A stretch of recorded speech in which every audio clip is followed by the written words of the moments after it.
అస్మద్గురుభ్యో నమః. శ్రీమతే రామానుజాయ నమః. శ్రీమన్నారాయణ చరణౌ శరణం ప్రపద్యే. శ్రీమతే నారాయణాయ నమః.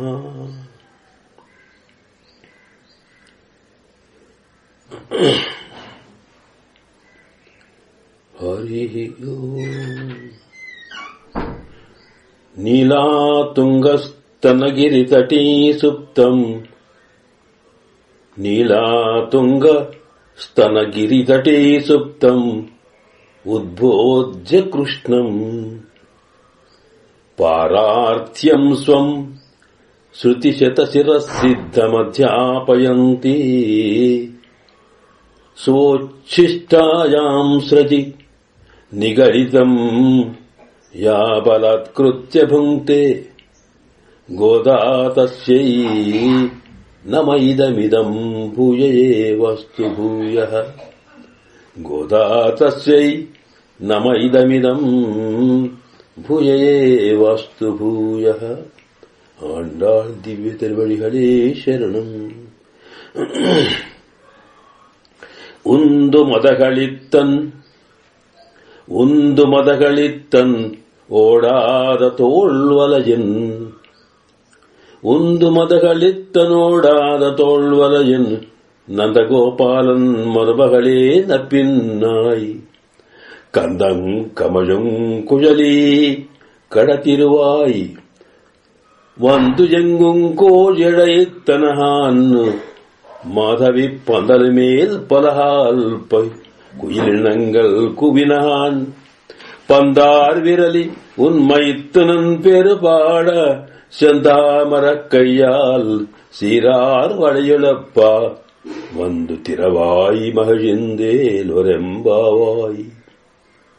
உந்து மதகளித்தனோடாத தோள்வலையன் நந்தகோபாலன் மருமகளே நப்பின்னாய் கந்தம் கமழும் குழலே கடத்திருவாய் வந்து எங்கும் கோழிழைத்தனஹான் மாதவி பந்தல் மேல் பலுகால் குயிலங்கள் கூவினகான் பந்தார் விரலி உன்மைத்துனன் பெருபாட செந்தாமரக் கையால் சீரார் வளையொழுப்ப வந்து திரவாய் மகிழ்ந்து ஏலோரெம்பாவாய். வந்து திரவாய் மகிழ்ந்தேலோரெம்பாவாய். ஆண்டாள் திவ்ய திருவடிகளே சரணம். సమస్త పరివారాయ సర్వ దివ్య మంగళ విగ్రహాయ శ్రీభూలీలా సహితాయ శ్రీమతే నారాయణాయ నమః.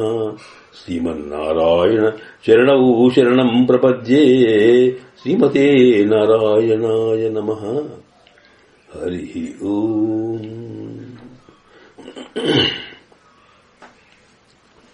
పరమ పూజ్య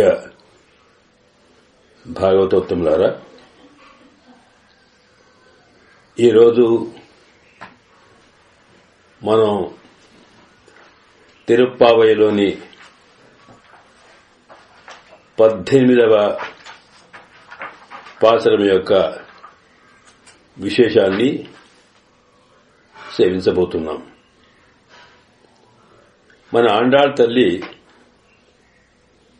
30 పాశరాల్లో ఉపనిషత్తుల యొక్క తత్వ సారాన్నంతా కూడా ఇమిడ్చి పెట్టింది అని మనకు తెలుసు. అయితే అందులో కూడా అక్కడక్కడ ప్రత్యేకంగా మనము గుర్తుంచుకోవలసినటువంటి లేదా వాటిని తెలుసుకుని తరించవలసినటువంటి కొన్ని ముఖ్య వైదిక అంశాలని తాను కొన్ని పాసురాల్లో పెట్టింది. అలాంటి ముఖ్యమైన పాశురాల్లో ఈరోజు మనం సేవించే 18వ పాశురం కూడా అలాంటిదే. సాధారణంగా మన వైదిక సంప్రదాయంలో ఈ 18 అనే సంఖ్యకి ఏదో ఒక విశిష్టత కలిగి ఉన్నట్టుగా కనిపిస్తుంది మనకి. కారణం ఏమిటంటే ఈ సంఖ్యనే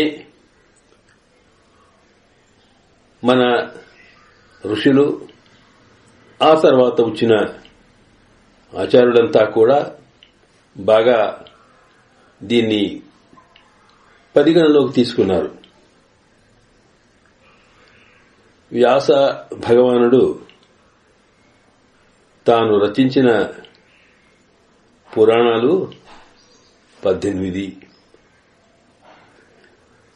ఆయన రచించిన భారతంలో పర్వాలు 18. ఇలాగా అందులో మధ్యే మహాభారతం అని భారతానికి ముఖ్య గుండెకాయలాగా ఉన్నటువంటి భగవద్గీతలో కూడా 18 అధ్యాయాలు. ఇలా వ్యాస భగవానుడికి ప్రత్యేకంగా ఈ 18 సంఖ్య మీద చాలా ఇష్టం ఉన్నట్టుగా కనిపిస్తోంది. బహుశా ఇది ప్రకృతితో కూడుకున్నటువంటి పరమాత్మ తత్వాన్ని చెబుతుందనుకునో. ఎందుకంటే భిన్న ప్రకృతి అష్టధ అని భగవద్గీతలో చెప్పుకున్నాడే అర్జున. తన ప్రకృతి ఇది 8 విధాలుగా ఉందని, ఈ 8 విధాల ప్రకృతినే ఆ తర్వాత శాస్త్రజ్ఞులు మరింతగా విభజించి 24 తత్వాలుగా చెప్పుకోవడం జరిగింది. దానితో పాటు ఒకడు అన్నప్పుడు పరమాత్మ, అద్వితీయం బ్రహ్మ ఉంది కదా. కనుక బహుశా తన ప్రకృతికి అంతర్యామిగా ఉన్న పరమాత్మ తత్వాన్ని దృష్టిలో పెట్టుకుని ఇది 1 8 అని, లేదా 8 1 2 కలిస్తే 9. ఈ 9 అనే సంఖ్య అది అన్నిటికన్నా పెద్దది. ఆ తర్వాత మళ్లీ 0 1తో ప్రారంభమవుతుంది. అందులో ఈ 9 సంఖ్య సాధారణంగా దీంట్లో మార్పు అంటూ ఉండదు. అది ఎన్ని రకాల కలుపుతూ పోయినా మళ్లీ 9 వస్తుంది. సరే, అదంతా ఒక పెద్ద సంఖ్యాశాస్త్ర తత్వం అయి ఉంటుంది. కనుక పరిణామం చెందనటువంటి, మార్పు చెందనటువంటి, వికారాలు చెందని పరమాత్మ తత్వం అన్నిటికన్నా ఉత్తమమైనదని 9 సంఖ్యలు చెబితే, ఆ పరమాత్మ తాను ప్రకృతికి తో కలిసి, ఈ ప్రకృతి 2 రకాలుగా ఉంటుందని, పరాప్రకృతి అపరాప్రకృతి అని. అంటే సామాన్యమైన ప్రకృతి, దాంతో పాటు జీవభూతాం పరాం అన్నాడే, జీవతత్వం 2 ప్రకృతితో కూడుకున్నవే అని. ఇలాగా ఈ సంఖ్యను బహుశా దృష్టిలో పెట్టుకుని వ్యాస భగవానుడు మనకు ఆ మార్గం చూపి ఉంటాడు.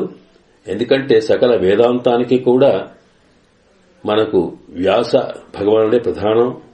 వ్యాస కనుక ఎక్కడ ఏ వేదాంత వేదిక అయినప్పటికీ కూడా, ఏ రకమైన ఉపదేశాత్మకమైనటువంటి ఆచార్య పీఠమైన దానికి వ్యాసపీఠం అనే పేరు, వ్యాసుల వారే చెబుతున్నట్టుగా. కనుక అలాంటి ఒక ప్రత్యేకమైనటువంటి సంఖ్యను దృష్టిలో పెట్టుకోను ఏమో మన తల్లి 18లో కూడా తాను చెప్పదలుచుకున్నటువంటి ముఖ్యమైన అంశాన్ని చెబుతుందన్నమాట. ఈ చెప్పేటువంటి ఏమిటి ఇందులో, ఈ పాశరమంతా కూడా అమ్మ లక్ష్మీదేవి యొక్క వైభవాన్ని చెప్పే పాశురం ఇది. లక్ష్మీ తత్వాన్ని మనకి ఇందులో కొంతగా పరిచయం చేస్తుంది.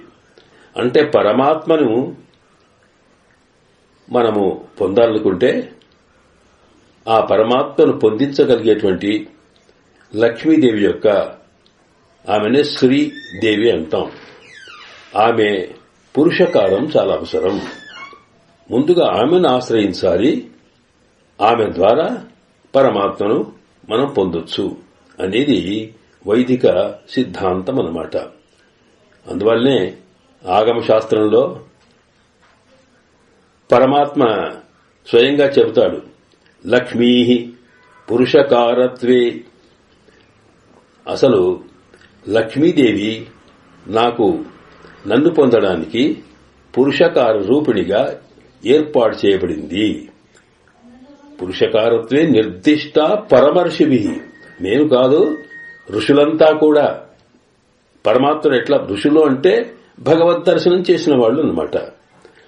తాము తపస్సంపన్నులై సమాధినిష్ఠలోకి వెళ్లిన తర్వాత అక్కడ యోగ ముద్రలో ఉన్నప్పుడు భగవంతుని యొక్క సాక్షాత్కారం పొందినటువంటి వాళ్ళను ఋషులు అంటాం. ఆ ఋషులు ద్రష్టలు అని కూడా పేరు. కనుక ఆత్మతత్వాన్ని పరమాత్మత్వాన్ని కనుక్కున్న వాళ్ళు ఋషులు. అలాంటి ఋషుల చేత పరమాత్మను పొందాలంటే ఏమిటి అన్నప్పుడు అందరూ చర్చించి నిర్దేశించారట. అంటే డిసైడెడ్ అన్నమాట. వాళ్ళు నిర్ణయం చేశారు. ఏమని? లక్ష్మీ పురుషకారత్వే నిర్దిష్ట. పరమాత్మ అనుగ్రహం పొందాలనుకుంటే ముందుగా సాక్షాత్తుగా మన పరమాత్మను ప్రపత్తి చేయడానికి బదులుగా అమ్మవారినే ఆశ్రయించాలి. ఆవిడ ద్వారా స్వామిని చేరుకోవాలి అనేటువంటిది చెప్పబడింది ఆగమశాస్త్రాల్లో. అదే మమాపి, నాకు కూడా అదే ఇష్టము. మే మతం, నా ఇష్టం కూడా, నా ఆలోచన కూడా అదే అన్నాడు పరమాత్మ. కనుక ఇక్కడ పరమాత్మను పొందాలనుకున్నప్పుడు లక్ష్మీదేవి యొక్క కృప అనుగ్రహం చాలా అవసరం అని మనకు శాస్త్రాలు చెబుతున్నాయి. గనక లక్ష్మీదేవిని పొందడానికి మరి ఆమెను ప్రార్థించాలి. ముందుగా ఆమెనే మనకు సాక్షాత్కరించాలి. సాక్షాత్కరించడం అంటే మనం పరమాత్మను పొందడానికేమో ఆచార్యుని ఆశ్రయించాం. ఆచార్యుల ద్వారా మనకు భగవత్ అనుగ్రహం పరమాత్మను లభించే పరమాత్మ కైంకర్యం పరమాత్మను పొందే అవకాశం కలుగుతుందని మనం సేవించాం దాకా. ఇక మరి ఇప్పుడు ఆచార్యులు ఏం చేశారు? ఈ ఆత్మను మానసికంగా పరమాత్మ దగ్గరికి చేర్చుకున్నారు. అసలు పరమాత్మ అంటే ఎట్లా ఉంటాడనే అంటే పరమాత్మ అన్నప్పుడు ఆయన లక్ష్మీ నారాయణ స్వరూపంలో ఉంటాడు. ఆయన్నే శ్రీయపతి, శ్రీమన్ నారాయణుడు అంటాం. అంటే అమ్మ లక్ష్మీదేవితో విడదీయరాని సంబంధం కలిగి ఉంటాడు అన్నమాట. మనకు ఈ లక్ష్మీ తంత్రం అనేటువంటి ఒక ఆగమశాస్త్ర గ్రంథం ఉన్నది.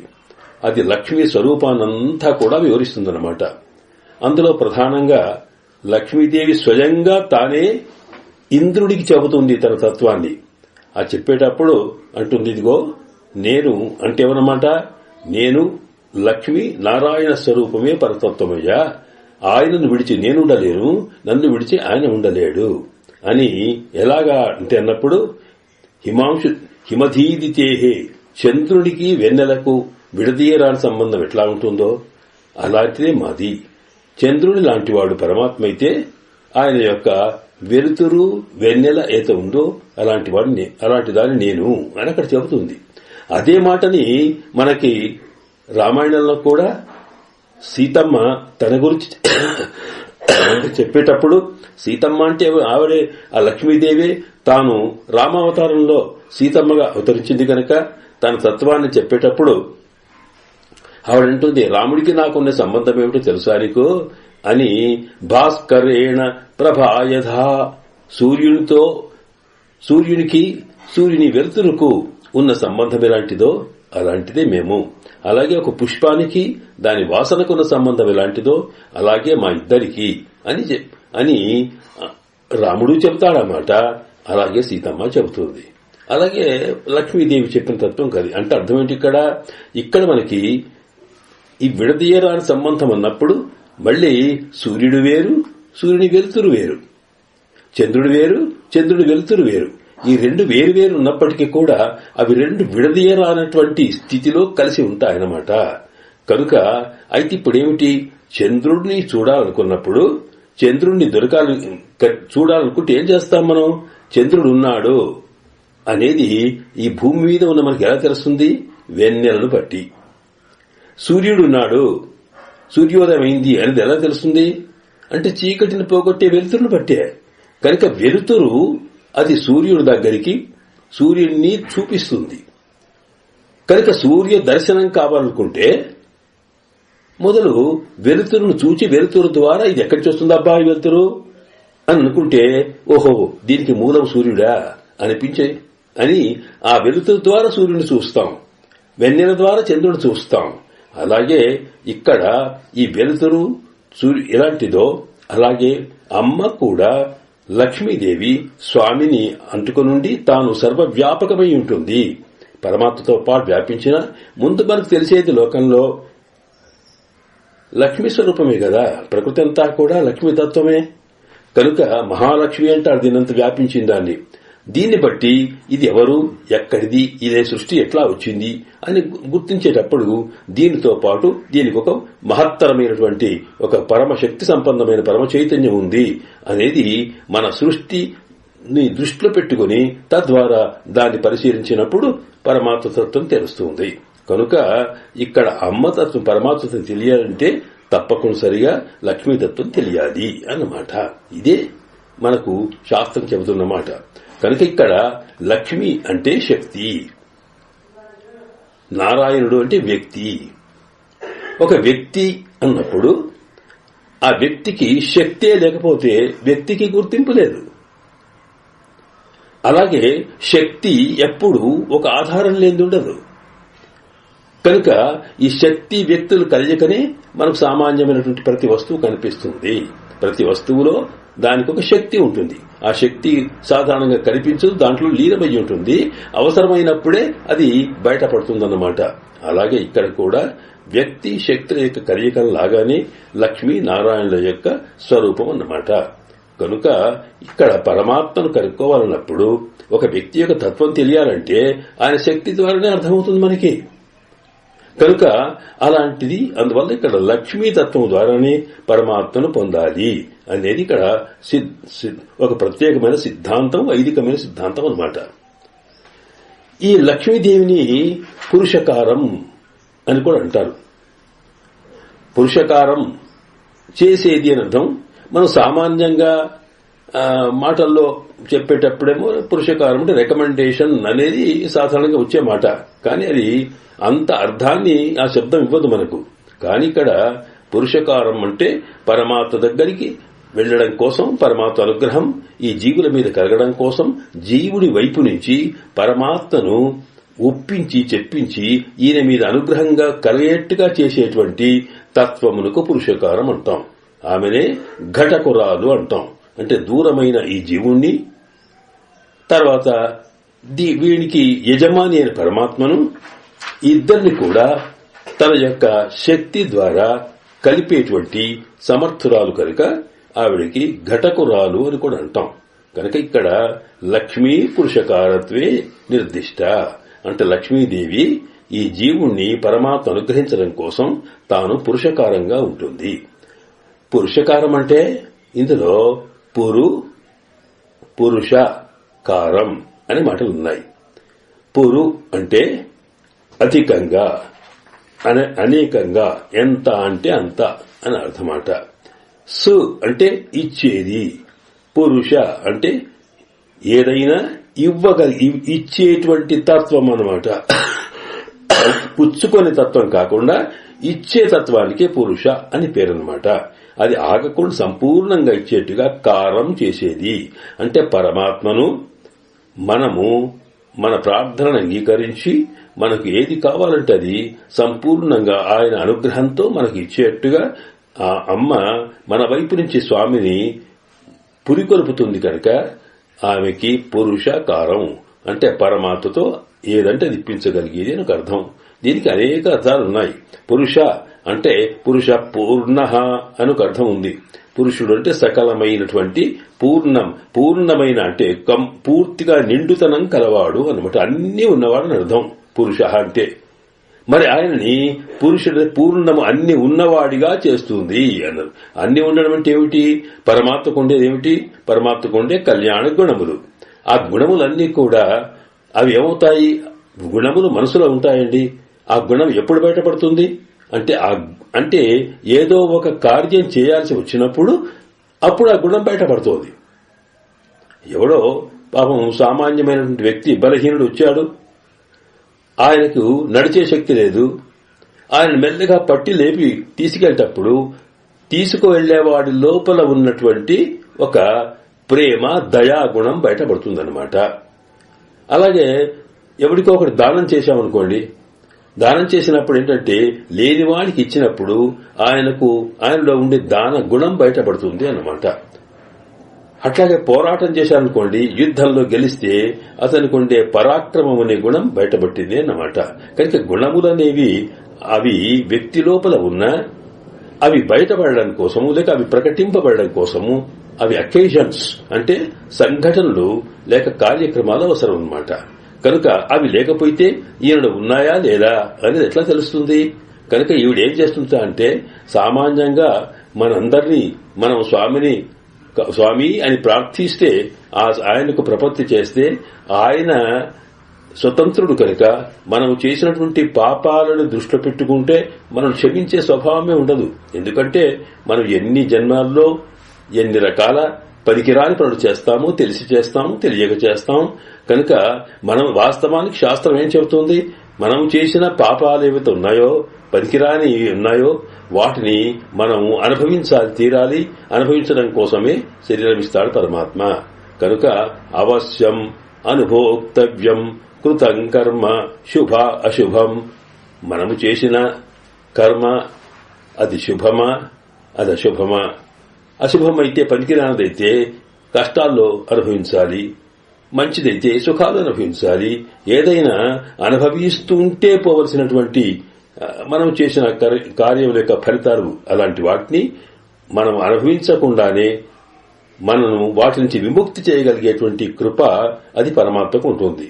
అలాంటి కృప కలిగేట్టుగా పరమాత్మ నుండి దయ కలిగేట్టుగా ఆవిడ ప్రయత్నం చేస్తుందన్నమాట. ఇలా చేసే దానికే పురుషకారం అని పేరన్నమాట. పరమాత్మ వైకుంఠంలో ఉంటాడండి. ఆ వైకుంఠంలో ఉన్న పరమాత్మకి అన్ని కళ్యాణ గుణములున్నా అక్కడ పరమాత్మకి సౌలభ్యం దయ అనేటువంటి గుణాలు అక్కడ బయటపడవట. ఎందుకంటే అందరూ సులభంగా అంతాడనేది అసలు సామాన్యంగా అంత పరాత్ముడైన పరమాత్మ ఎదుట కనిపిస్తూనే ఉంటాడు. అక్కడ ఉండే ముక్తాత్మలకి నిత్యాత్మలకి. ఇంకక్కడ ఆయన సులభుడా కాదా అని దొరకకుండా ఉండే వస్తువు అయితే ఉంటుందో, కష్టపడితే దొరికితే లేదా కష్టపడకుండా దొరికితే దాని సౌలభ్యం అంటాం. అక్కడ ఆ గుణం ప్రకటింపబడదు. అలాగే పరమాత్మ నుండి దయా వాత్సల్యం ఉంటుందే. దయగలవాడు అంటే ఆ దయ ఎవడి మీద ఉండాలి? ఎవడు కష్టాల్లో ఉంటాడో, ఎవడు అవసరాల్లో ఉంటాడో, ఎవడు బలహీనుడై ఉంటాడో వాని మీద అవసరానికి తాను కరుణ చూపితే దయ అక్కడ బయటపడుతుంది. కాని పరమపదంలో అందరూ దయాని అడగవలసిన అవసరమే లేదు. కనుక ఇలాగా అటువంటి గుణాలు కూడా బయటపడాలనుకున్నప్పుడు ఈ లోకంలో ఉన్న మన విషయం వచ్చినప్పుడు మనలాంటి సామాన్యమైన సంసారులము జీవులము వారిని స్వామిని ప్రపత్తి చేసినప్పుడు స్వామి నీవు తప్ప మాకు మరొకటి లేదయ్యా అని ప్రార్థించినప్పుడు అయ్యయ్యో పాపం చూడవయ్యా, ఈయన పాపాలు చేసిండని నీవు దూరం కొడితే ఎలాగా, అట్లా కాదు అంటూ ఆ అమ్మ ఆయన మనస్సును కలిగేట్టుగా చేస్తుంది గనుక, ఆయన అనుగ్రహం మన మీద కలిగేట్టుగా చేస్తుంది గనుక దీనికి పురుషకారం అని పేరన్నమాట. ఇది రెండు రకాలు జరుగుతోంది. ఒకటేంటంటే మనము పరమాత్మను చేరుకోవాలని పరమాత్మ అనుగ్రహం కోసం ప్రార్థన చేస్తూ ఆశ్రయించే దశ ఒకటి, దాని స్టేజ్ అంటాం. అంటే పరమాత్మను పొందడానికి రెండు స్టేజెస్ ఉంటాయి, రెండు దశలు. ఒకటి అతని దగ్గరికి చేరుకుని ఆయనను ప్రార్థించి మనకు కావలసినటువంటి ఫలాన్ని పొందడం కోసం ఆయన సేవ చేయడం. అంటే ఆయన అనుగ్రహం రావడానికి చేసే ప్రయత్నం, దీన్ని ఆశ్రయణ దశ అంటాం. ఆశ్రయించేది. మనం ఆశ్రయించాం, పరమాత్మ అనుగ్రహం కలిగింది. ఆ సందర్భంలో మనము ఆ స్వామి యొక్క కైంకర్యం సేవనే ప్రధానం అనుకుంటున్నాం. మనం ఆ సేవ చేస్తాం, అది ఫలం. ఆ ఫల దశ అంటే మనం అనుభవించే దశ వచ్చినప్పుడు అప్పుడు కూడా ఆమె తన వెంబడే ఉంటుందట. సరే, మనను ఆయన అనుగ్రహం రావడానికి ఈమె తోడ్పడితే వేరే మాట గాని, ఇక మనం ఎలాగో పరమాత్మ అనుగ్రహం రానే వచ్చింది కదా, వచ్చినప్పుడు మళ్లీ అక్కడ అమ్మతో ఏం పని అని అనుకోకూడదు. ఎందుకు అనుకోకూడదంటే, మనము చేసేటువంటి సేవలు ఎట్లా ఉంటాయండి? సామాన్యంగా లోకంలో ఎవరికైనా మనం ఒక కానుక సమర్పించాలనుకుంటే అప్పుడు ఏం చేస్తాం అంటే, ఆ ఎవరికైతే మనం ఇవ్వబోతున్నామో వాడికి ఉండేటువంటి స్టేటస్ను బట్టి కదా, ఆ స్థాయిని బట్టి కదా మనం కానుకలు సమర్పించాలి.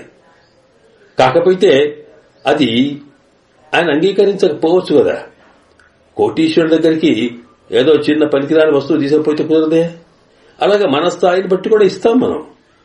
అలాగే పరమాత్మ ఆయన అఖిలాండ కోటి బ్రహ్మాండ నాయకుడు, పతిం విశ్వస్య ఆత్మేశ్వరగం, తాను సకల లోకాలకి ప్రభువైనవాడు, మనందరికీ ఈశ్వరుడు. ఆయన మన స్వామి, ఆయన అవాప్త సమస్త కాముడు, అంటే ఆయనకు లేదంటూ లేదు. అలాంటి వాడి దగ్గరికి మనం వెళ్లి ఏదో రకమైన సేవ చేద్దామని వెళ్ళినప్పుడు మనం కోరేది పరమాత్మనే కావాలనుకున్నప్పుడు, ఆయనే మనకు స్వాధీనం కావాలనుకుంటే, ఆయన సేవలో మనం ఏదో కానుక తీసుకెళ్లామనుకోండి, ఏం తీసుకెళ్తాం? అక్కడ ఏదో సామాన్యంగా గుళ్ళోకి పోతే కొబ్బరికాయ కొడతాం, అంతకని ఎక్కువేది, లేదా 2 పళ్ళు పెడతాం, ఇవేనా సరిపోయేది? కానీ ఇవి పెట్టిన తర్వాతనట ఆ పరమాత్మ, ఏమయ్యా నేను నీకు ఇంతగా ఇస్తే, ఒకవేళ అనుకోవచ్చు కదా, మనకు అన్ని రకాల శరీరాన్ని ఇచ్చాడు, మనకు ఏమిటి ఉండడానికి పంచభూతాల్ని, తినడానికి తిండి ఇస్తున్నాడు, ఉండడానికి తాగడానికి నీళ్లు ఇస్తున్నాడు, సర్వము సర్వేశ్వరుడై ప్రకృతిలో మనకు అన్ని పెట్టి ఇస్తూ ఉంటే, వాడిని కోల్చేటప్పుడు స్వామి ఇదిగో ఏదో ఒక కొబ్బరికాయ కొడితే సరిపోతుందా అని మనం అనుకోవాల్సిన అవసరం లేదు. ఎందుకనకంటే ఆ పరమాత్మ దగ్గర అమ్మ ఉంటుందట. ఉండి ఆయన తీసుకొచ్చి మనం ఏదో చిన్న అరటిపండు పెట్టామనుకోండి, పెడితే ఆవిడ, ఏమయ్యా స్వామి చూశావా, పాపం ఎంత శ్రమపడ్డాడు ఈయన, మన కోసం కష్టపడి తాను అరటిపండు తెచ్చాడు అని అదేదో గొప్ప చేసి చెప్తుందట. అంటే మనం చేసినటువంటి సేవని అది ఎంత తక్కువదైనా ఆయనకు తృప్తి కలిగేట్టుగా, చూచావా పాపం ఎంత శ్రమపడ్డాడు, అనుగ్రహించవయ్యా అంటుందట. కనుక మనం ఆశ్రయించే దశలో ఆయన అనుగ్రహం కావడానికి పురుషకారం ఎట్లా అవసరమో, మనం ఆయనకు సేవ చేస్తున్నప్పుడు కూడా మనం ఏం సేవ చేస్తామో, ఆయన పూజ చేస్తే ఏ పుష్పాలు పెడతామో, ఏ తీర్థం పెడతామో, ఏం చేస్తామో, మన దగ్గర ఉన్నటువంటి ఏమి లేకపోతే చేతులు జోడించి నమస్కరిస్తామో, మరి దీనిని అతను స్వీకరించి ఇదే గొప్పగా భావించాలనుకుంటే ఆయననేమో స్వతంత్రుడు, అందులో పురుష లక్షణం వేరుంటుంది, తల్లి లక్షణం వేరుంటుంది. కనుక ఆవిడ, అయ్యా చూశావా పాపము ఎంత బాగా తీసుకొచ్చాడండి, ఎంత కష్టపడ్డాడండి అని ఆ స్వామి యొక్క మనసు కరిగేట్టుగా చేసి దీన్నే ఒకటికి పదంతలు చేసి చెప్తుందట. ఆయన పదంతలుగా భావించేట్టు చేస్తోంది. కనుక మనమిచ్చే ఫలము కూడా, మనం చేసే సేవ కూడా ఆ స్వామి సంతృప్తి పడేట్టుగా అక్కడ పురుషకారం అవసరమే. కనుక అందువల్ల అమ్మ ఎప్పుడు కూడా ఆశ్రయణ దశలో, ఆయనను చేరుకునే స్థితిలో కానీ, ఆయనను పొందిన తర్వాత మనం భగవద్ అనుభవాన్ని పొందే స్థితిలో కానీ ఆవిడ తప్పనిసరిగా ఉంటుంది మన వైపు నుంచి. కనుక ఆమెనే ప్రధానం. మనకి ముందు ఆమె అనుగ్రహం కావాలి అని చెబుతున్నారన్నమాట. అయితే అందుకొరకే ఆ తల్లి ఎప్పుడు కూడా ఆ స్వామిని విడవకుండా ఉంటుందట. ఆ స్వామికి వక్షస్థలంలోనే ఉంటుంది ఆవిడ. ఎందుకు విడవకుండా ఉంటుందంటే తన కోసం అతని మీద ఉండే ప్రేమ కాదు. అతనికి ఉండే ప్రేమ సరే, అది సామాన్యమే. కానీ మనము ఎవడు ఎప్పుడొస్తాడో, వాడు పగలొస్తాడా, రాత్రి వస్తాడా, ఇప్పుడొస్తాడా, అప్పుడొస్తాడో, వాడు వచ్చినప్పుడు నేను లేకపోతే ఈయన వాడిని కాదని వెళ్ళగొడితే పాపం వాడు ఏమైపోతాడు? వాడు కనుక అలాంటి జీవుడు ఎప్పుడొచ్చినా సరే వాణ్ణి స్వామి యొక్క అనుగ్రహం పొందేట్టుగా చేయాలనుకొని ఏ క్షణం కూడా ఆ స్వామిని విడవకుండా ఉంటుందట. ఆమె అగలిగిల్లేన్ ఇరయుమెన్రు అలరుమేల్ మంగౌరై మారుభా అని నమ్మాళ్ళవార్లు తిరువామిలో వెంకటేశ్వర స్వామిని ప్రపత్తి చేస్తున్నప్పుడు అమ్మా అలమేలు మంగ అని ఆమెను ప్రార్థిస్తూ, అలమేలు మంగ ఎప్పుడు నిమిషం కూడా విడిస్తే ఉండలేనటువంటి స్థితి కలిగినటువంటి అలమేలు మంగతో కూడుకున్న స్వామి అని ప్రార్థిస్తారు అక్కడ. అందువల్ల ఎక్కడ చూసినా అమ్మ పురుషకారం అవసరం. ఇది దాంట్లో మొదటి సిద్ధాంతం, అంటే వైదికమైన సిద్ధాంతాన్ని ఈ దీంట్లో చెబుతున్నారన్నమాట. అయితే ఇందులో మరి ఇంతకీ అమ్మ పురుషకారం లేకపోతే ఏమవుతుందండి? కనుక మనం ఫలం పొందేటప్పుడు కూడా అమ్మ ద్వారా స్వామిని పొందడం, స్వామిని అమ్మను కలిసి సేవించడం, ఇది మన సిద్ధాంతం. మనము ఎప్పుడు ఒంటరి లక్ష్మీదేవిని మనము పూజించము, అలాగే ఒక నారాయణ్ణి పూజించము. ఇద్దరు కలిసి ఉన్నటువంటి లక్ష్మీ నారాయణ స్వరూపాన్ని మాత్రమే మనం ఆరాధన చేస్తాము. ఎందుకంటే అయినప్పుడు ఇక్కడ మనం లక్ష్మీ పూజలు చేస్తామే, మరి లక్ష్మీ పూజలు చేస్తే మరి అక్కడ స్వామి అంటే లక్ష్మీ పూజ చేసినా అక్కడ పరమాత్మ ఉన్నాడనే భావన కావాలి. లక్ష్మీ నారాయణ స్వరూపం, ఒక నారాయణ యొక్క చిన్న విగ్రహం పెట్టడము పెట్టకపోయిన భావన అక్కడ ఉండాలి.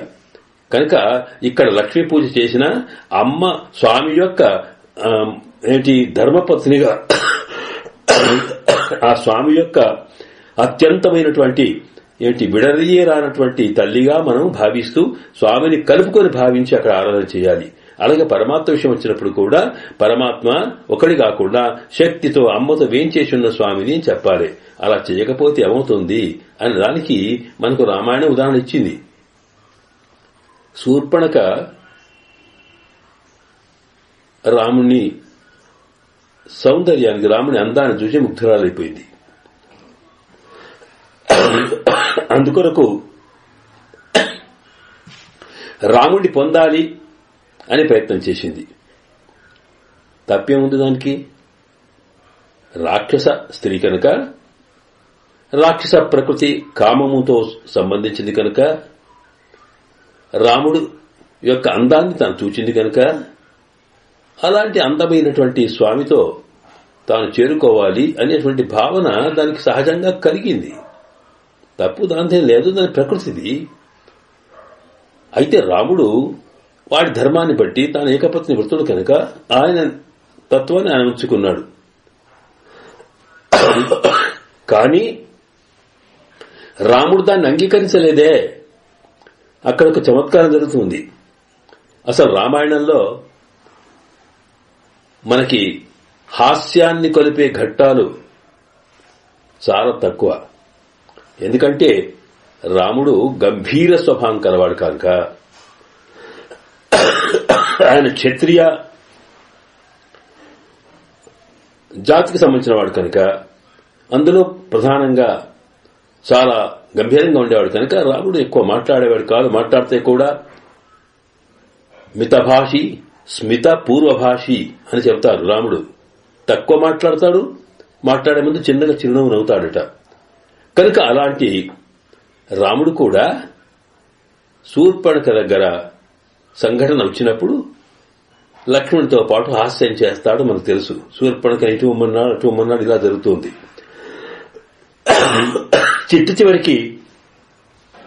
చివరికి ఏం జరిగింది? ఆ శూర్పణఖకి ఇదేమిటి విసుగు వచ్చేసి ఇటువంటి చూస్తే అక్కడ సీతమ్మ ఉన్నది.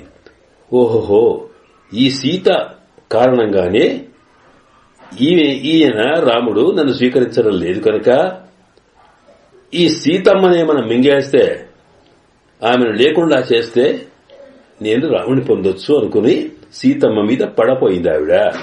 అప్పుడు రాముడు హుంకరించాడు. అప్పుడు సరే లక్ష్మణుడికి ఆజ్ఞ ఇస్తే దాన్ని శిక్షించారు.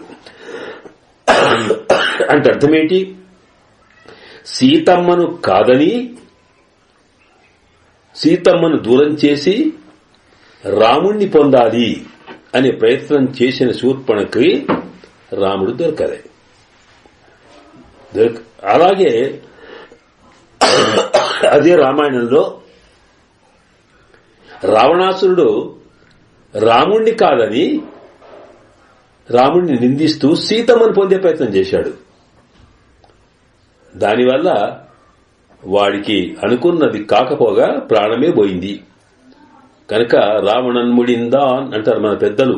ఈ ఉదాహరణ ఇస్తూ పురుషకార సందర్భంలో సీతమ్మను కాదని రాముడి దగ్గరికి వెళ్తే ఆవిడకి ఏంటంటే కనీసము ముక్కు చెవురు పోయి ప్రాణం మిగిలింది. అసలు రాముడినే కాదని సీతమ్మ దగ్గరికి వెళ్తే రావణాసురుడి ప్రాణమే పోయిందట. కనుక ఇలాగా ఇద్దరిలో ఎవరిని కాదన్నా ఇద్దరిని కాదనడం వల్ల జరిగేటువంటి ఫలితం ఇటు చూపించేసి, అలా కాకుండా కాకాసురుడో విభీషణుడో విభీషణుడు సీతమ్మకు లంకలో ఉన్నంత కాలం తన కుటుంబంతో సేవ చేయించేసి ఆ తర్వాత రాముణ్ణి ఆశ్రయిస్తే విభీషణుడికి పట్టాభిషేకమే చేస్తాన్నాడు లంకకి.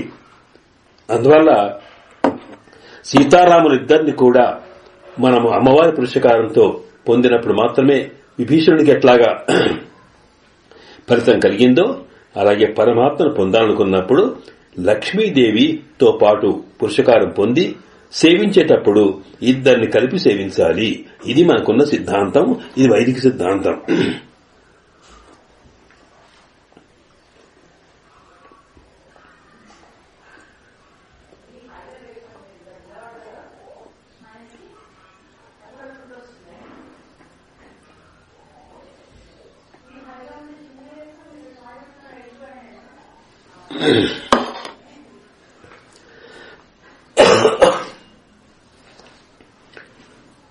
క్షమించాలి.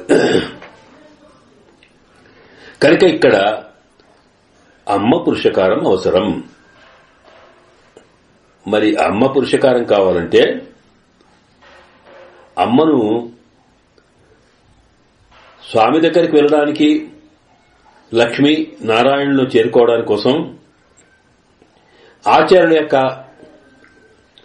పురుషకారంతో చేరుకున్నాం. మరి అక్కడ చేరుకున్న తర్వాత అమ్మవారి యొక్క అనుగ్రహం రావాలంటే ఎవరి పురుషకారం కావాలి? స్వామి కోసం అమ్మ పురుషకారం చేస్తుంది, మరి తన కోసం అంటే అక్కడ లేదట. ఆమె సహజంగానే మాతృమూర్తి కనుక అఖిల జగన్మాతరం అస్మన్మాతరం అన్నారే భగవద్ రామానుజుల వారు. మన తల్లి ఆవిడ గనుక తల్లికి ఎవరు అడగాల్సిన అవసరం లేదు, సహజమైన ప్రేమనే ఉంటుందట. కనుక ఆమె ఏ పురుషకారం లేకుండానే తానే సాక్షాత్కరిస్తుంది, అనుగ్రహిస్తుంది.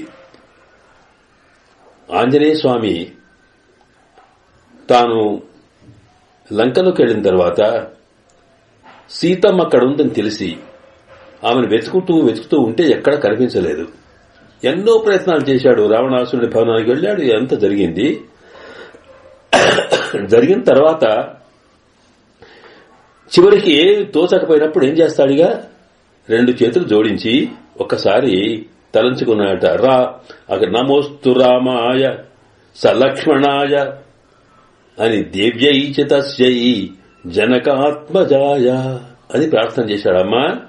జనకాత్మజ దేవ్యై నీకు నమస్కారం, ఎందుకంటే నువ్వు ఎక్కడున్నావో తెలియదు నాకు, కనుక నీవు సాక్షాత్కరించు అని ప్రార్థిస్తూ జనకాత్మజాయ అన్నారు. అక్కడ సీతమ్మ అని పేరు ఇలా కాకుండా దేవ్యై చ తస్యై జనకాత్మజాయై, జనకునికి ఆత్మజగా జనకుని కూతురుగా పుచ్చినటువంటి సాక్షాత్తు దేవి ఉందే అమ్మవారు, ఆమె నాకు సాక్షాత్కరించాలన్నారు. ఎందుకు జనకాత్మజ అన్నారంటే జనక మహారాజు కూడా సీతమ్మ తాను నాగేటి సారులో యజ్ఞభూమిలో సాక్షాత్కరించింది తప్ప ఆయన కావాలని ప్రయత్నించలేదు. తర్వాత ఆమె ఆయన గర్భంలో మాతృగర్భంలోకి రాలేదు ఆవిడ, కాని సాక్షాత్కరించింది. ఎలాగా యజ్ఞ వాటికలో అక్కడ అమ్మా నీవు స్వయంగా జనక మహారాజుకు ఎలాగా సాక్షాత్కరించావో అట్లాగే నాకు కూడా ఇక్కడ నీ కృప కలిగి సాక్షాత్కరించమని ప్రార్థించారు ఆ సందర్భంలో ఆంజనేయ స్వామి. సరే ఆ తర్వాత వెంబడి ఆయనకు ఒక ఆలోచన కలగడం, ఆ తర్వాత సరే అమ్మ ఉన్న ప్రాంతానికి వెళ్ళడం జరిగింది. కనుక ఇక్కడ ఈ ఉదాహరణ ఏం చెబుతుంది మనకి అంటే, అమ్మ సాక్షాత్కారం తానే స్వయంగా చేస్తోంది కనుక మనం ప్రార్థించడమే, అమ్మా ఎలాగైనా సరే నీవు నాకు అనుగ్రహించి నీవు సాక్షాత్కరించని ప్రార్థిస్తే తానే అనుగ్రహిస్తుంది. అందువల్ల ఈ ఉందు మదగలి తన్ అనే ఈ పాశురంలో ఇంత సిద్ధాంతం ఉంది కనుక ఈ పాశురంలో గోపికలంతా కూడా తాము నీలాదేవి ఇంటి ముందుకొచ్చి, అమ్మా నీవు ఎలాగైనా సరే మాకు ఒకసారి సాక్షాత్కరించి నీ దగ్గర ఉన్న కృష్ణ పరమాత్మని మాకు పొందించేట్టుగా చేయు అని ఈ గోపికలంతా కూడా ప్రార్థించడం అనేది ఈ పాశురంలో మనకు కనిపించే విశేషం అన్నమాట. అంటే వాళ్ళ పాపం నందగోపుణ్ణి ప్రార్థించారు, అలాగే యశోదమ్మను ప్రార్థించారు. ఆ తర్వాత కృష్ణుణ్ణి అటు ఇటంటపడి కృష్ణుడు కనిపించలేదు, బలరాముడి పురుషకారం జరిగింది. ఇలా భాగవతోత్తములంతా చూస్తుంటే ఇక అప్పుడు బలరాముడే ఒక మాట చెప్పినట్టుగా భావించారట. ఏమి లేదు, మీకు కృష్ణుడు కావాలనుకుంటే ఇక్కడ ఉండడు, అసలు అక్కడ ఉంటాడు ఆయన లక్ష్మీ వల్లభుడు, ఆయన శ్రీయపతి కనుక ఆయన కావాలనుకున్నప్పుడు మేమంతా మార్గం చూపేవాళ్లమే కాని అసలు ఆయనను పొందించేది ఆమె అమ్మ మాత్రమే కనుక అక్కడికి వెళ్లి ప్రార్థించండి అన్నట్టుగా భావించుకుని వీళ్లంతా కూడా ఆ కృష్ణుడు ఉన్నటువంటి నీలాదేవి యొక్క భవనానికి చేరుకున్నారు. ఇక్కడ ఏమిటి ఇదే దృష్టిని పెట్టుకుని మనకి తిరుప్పావి యొక్క తనియల్ లోపల భట్టర్ వారు మనకు నీలాతుంగస్తనగిరి తటీ సుప్తముద్బోధ్య కృష్ణం అని అది ప్రారంభం చేశారు ఈ తనియని. ఇక్కడ తనియా అంటే కూడా ఒక మాట అర్థం చేసుకోవాలి. తనియా అంటే విశిష్టమైన తని అంటే ప్రత్యేకం అన్నమాట, ప్రత్యేకమైనటువంటి ఒక శ్లోకం అన్నమాట. సంస్కృతంలో ఉంటే శ్లోకం, తమిళంలో అయితే దాన్ని పాశురం అంటాం. ప్రతి దివ్య ప్రబంధానికి ఆ ప్రబంధంలో ఉండేటువంటి తత్వాన్ని చెప్పగలిగేది, ఆ ప్రబంధాన్ని కృప చేసినటువంటి ఆళ్వార్లో ఆండాళ్ళు ఎవరైనా సరే వారికి నమస్కరిస్తూ చెప్పేటువంటి ఒక శ్లోకము, ఒక పాశురం ఉంటుంది, దాన్ని తనియా అంటాం. మనకు దీంట్లో తిరుప్పావైకి ముందుగా 3 తనియలున్నాయి. ఒకటి భట్టర్వారు కృప చేసినటువంటి శ్లోకం నీలా తుంగ స్తనగిరితటి అనేది. ఆ తర్వాత ఉయ్యప్పండార్ అంటే ఉయ్య అంటే మనం జీవించడానికి ఉజ్జీవింపజేయడం కోసం అందరినీ కూడా జీవులందరినీ తన దగ్గరికి ఆశ్రయింప చేసుకున్నవారు అని. అంటే మనకి పూర్వాచార్యుల్లో మనకి ఏమిటి పుండరీకాక్షాయ నమః అంటామే, ఆ పుండరీకాక్షులు అనే వారికి ఉయ్యకొండ అని పేరనమాట. వారి కృప చేసినవి 2 పాశురాలు, దాంట్లో తనియలు.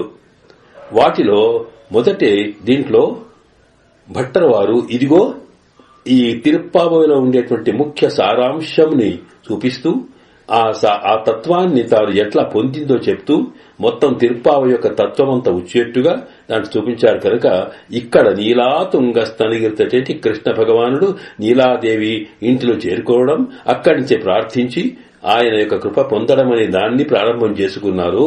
కనుకనే అసలు తత్వం అంటే తిరుప్పావైలో ముఖ్యమైన ఘట్టం ఇది అన్నమాట. ఆ దృష్టితో వారు చెప్పి అంతటి ఉపకారం చేసినటువంటి అంటే నీలాదేవి ద్వారా మనకు కృష్ణ అనుభవం కలిగింది కనుక, ఆండాళ్ పొందింది కనుక, ఆ పొందినటువంటి దీన్ని దృష్టిలో పెట్టుకున్నప్పుడు అలా పొందింపజేసిన ఆండాళ్ళకి అలాగే ఆ స్వామికి కూడా భూయో భూయో నమామి, మేము మాటి మాటికి నమస్కారం చేస్తామన్నారు. కృతజ్ఞత రూపమైనటువంటి నమస్కారాన్ని భట్టర్ వారు అందరూ చూపించారు. అలాగే మిగతా పాశురాల్లో మిగతా రెండింటిలో కూడా ఉయ్యకొండారు వారు మీరు నమస్కారం చేసినా చేయకపోయినా అన్నవయల్ పుదువై ఆండాళ్ అరంగరుకు అలా చేసిన ఆవిడికి కనీసం ఆమె యొక్క తిరునామం చెబితే చాలు, ఆండాళ్ అంటే చాలు, అది ఆమె కృప మనకు కలుగుతుందని, అలాగే ఆమె మనం చేయవలసిన పని ఆమె ఏ సిద్ధాంతమైతే చూపించిందో, తాను పరమాత్మను పొందడానికి ఏమి చేసిందో అలాగే మనము కూడా అదే పద్ధతిని అనుసరించేట్టుగా ఆండాళ్ కృప కలగాలి అనేటువంటి దాంట్లో చెబుతూ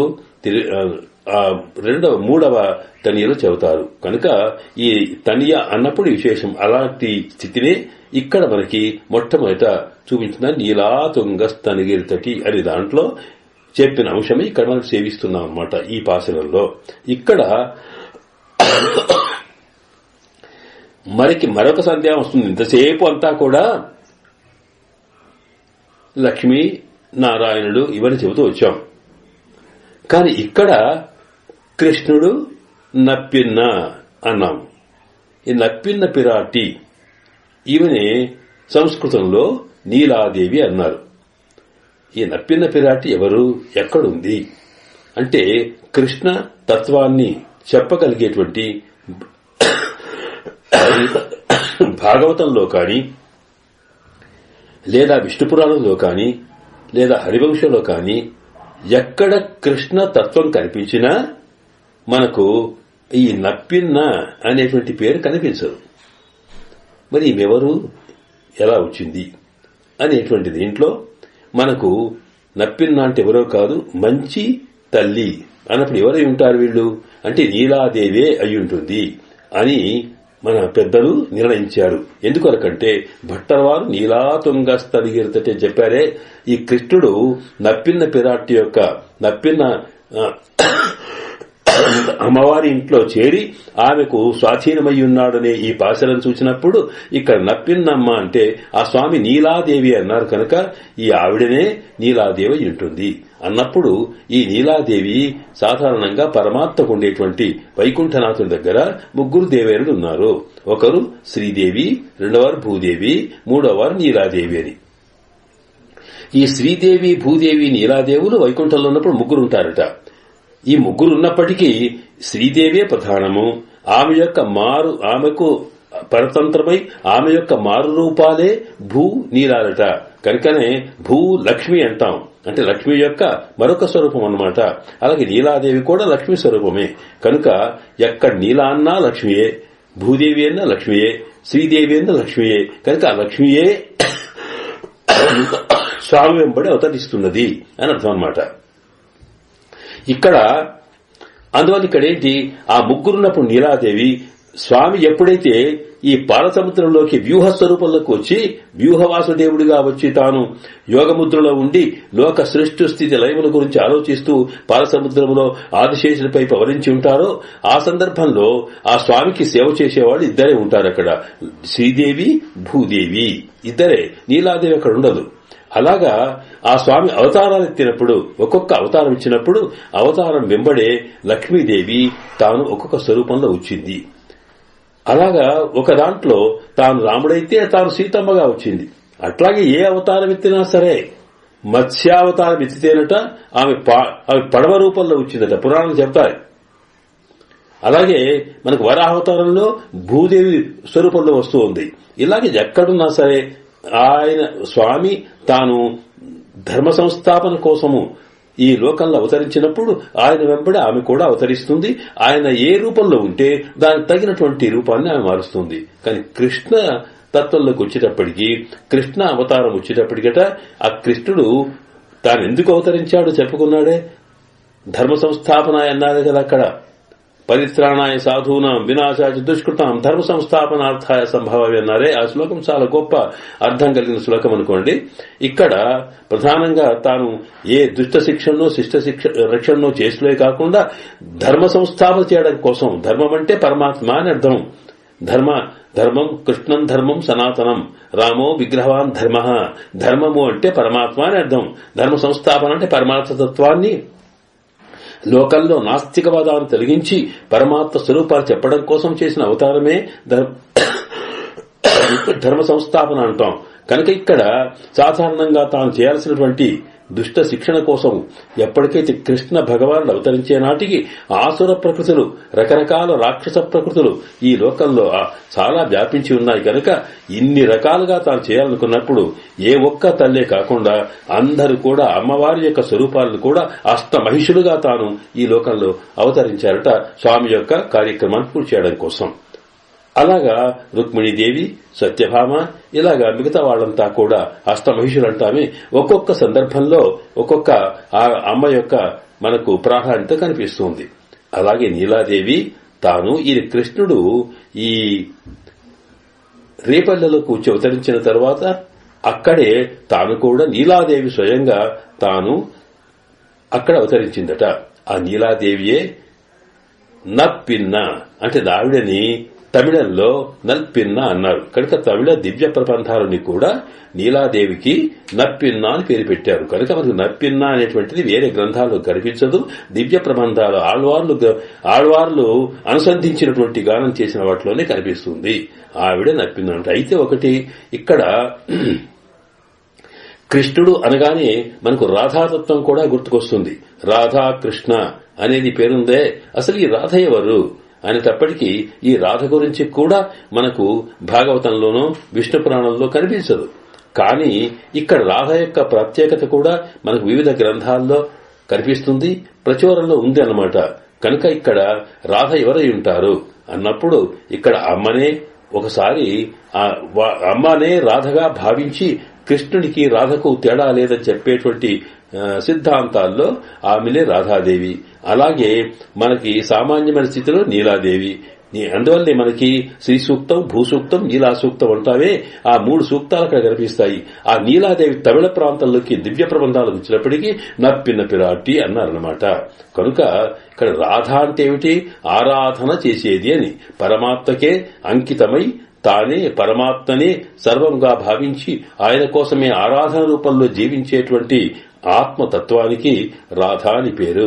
కృష్ణ అన్నప్పుడు పరమాత్మ. కనుక కృష్ణ రాధాకృష్ణ అన్నప్పుడు ఆత్మ పరమాత్మకి అంకితమైన ఆత్మ, జీవాత్మను విడవలేనటువంటి పరమాత్మ, ఇద్దరికి ఉండే సంబంధాన్ని రాధాకృష్ణులు అన్నాం ఇక్కడ. అలాగే ఇక్కడ కూడా నప్పిన్న తర్వాత కృష్ణ, ఈ ఇద్దరు కూడా అదే స్థితి అన్నమాట. అయితే ఇక్కడేమిటి? రేపల్లెలో ఆయన గోపబాలుడే వచ్చినప్పుడు అమ్మవారు తాను గోపికగా అవతరించింది నప్పిన్న పేరిట. అందుకే ఆయన నీలాదేవి అన్నామే.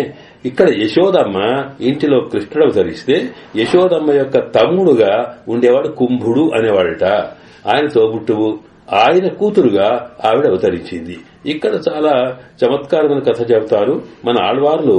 ఈ స్థితిని బాగా అనుభవిస్తారు కూడా తమ దివ్య ప్రబంధాల్లో.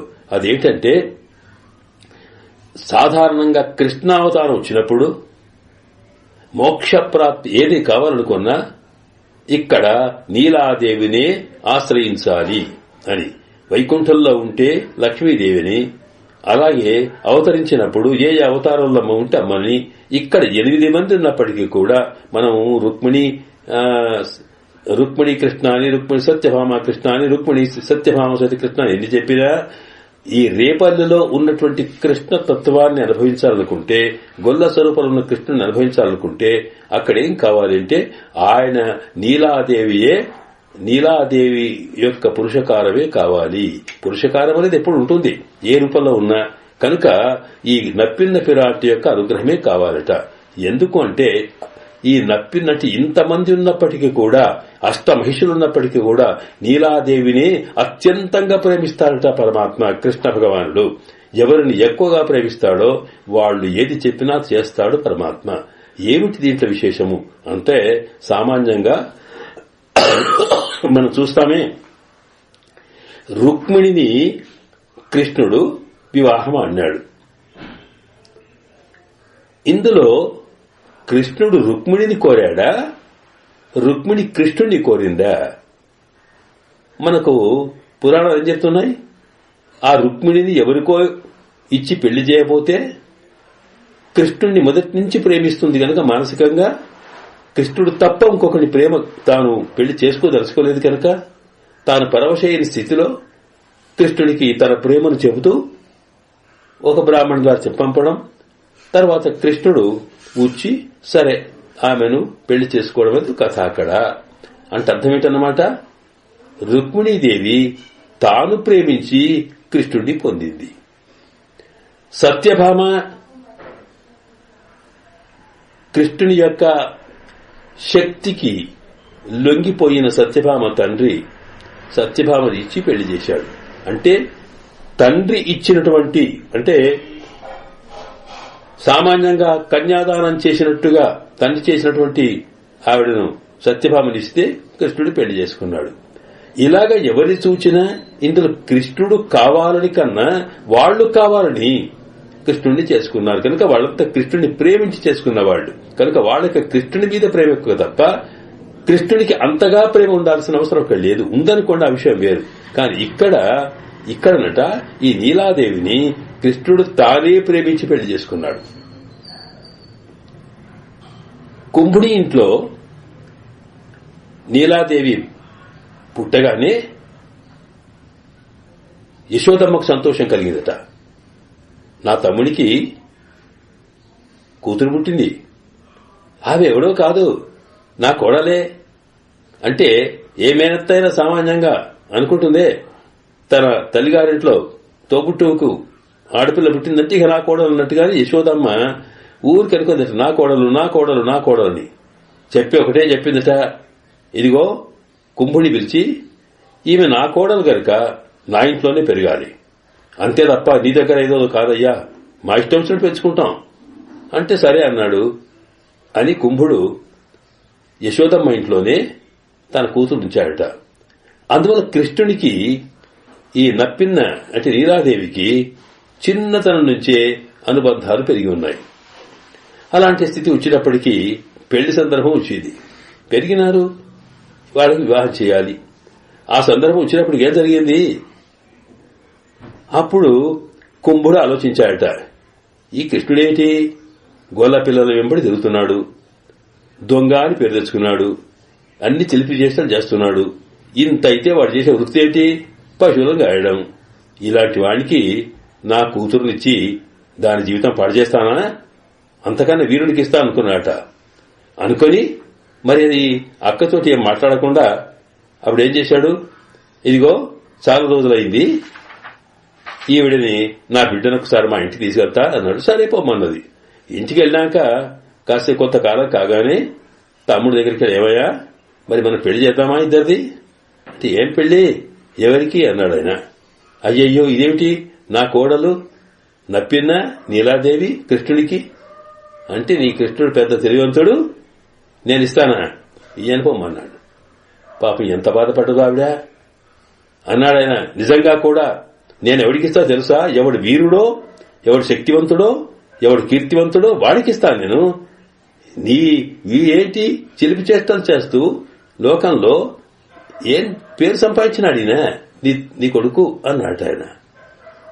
మరి ఏంటి అంటప్పుడు, ఇదిగో నా దగ్గర 7 ఎద్దులున్నాయి, నేను 7 ఎద్దులని ఎవడైతే ఒంటరి శక్తితోటి ఒకే ఒక వ్యక్తి ఎదిరించి వాటిని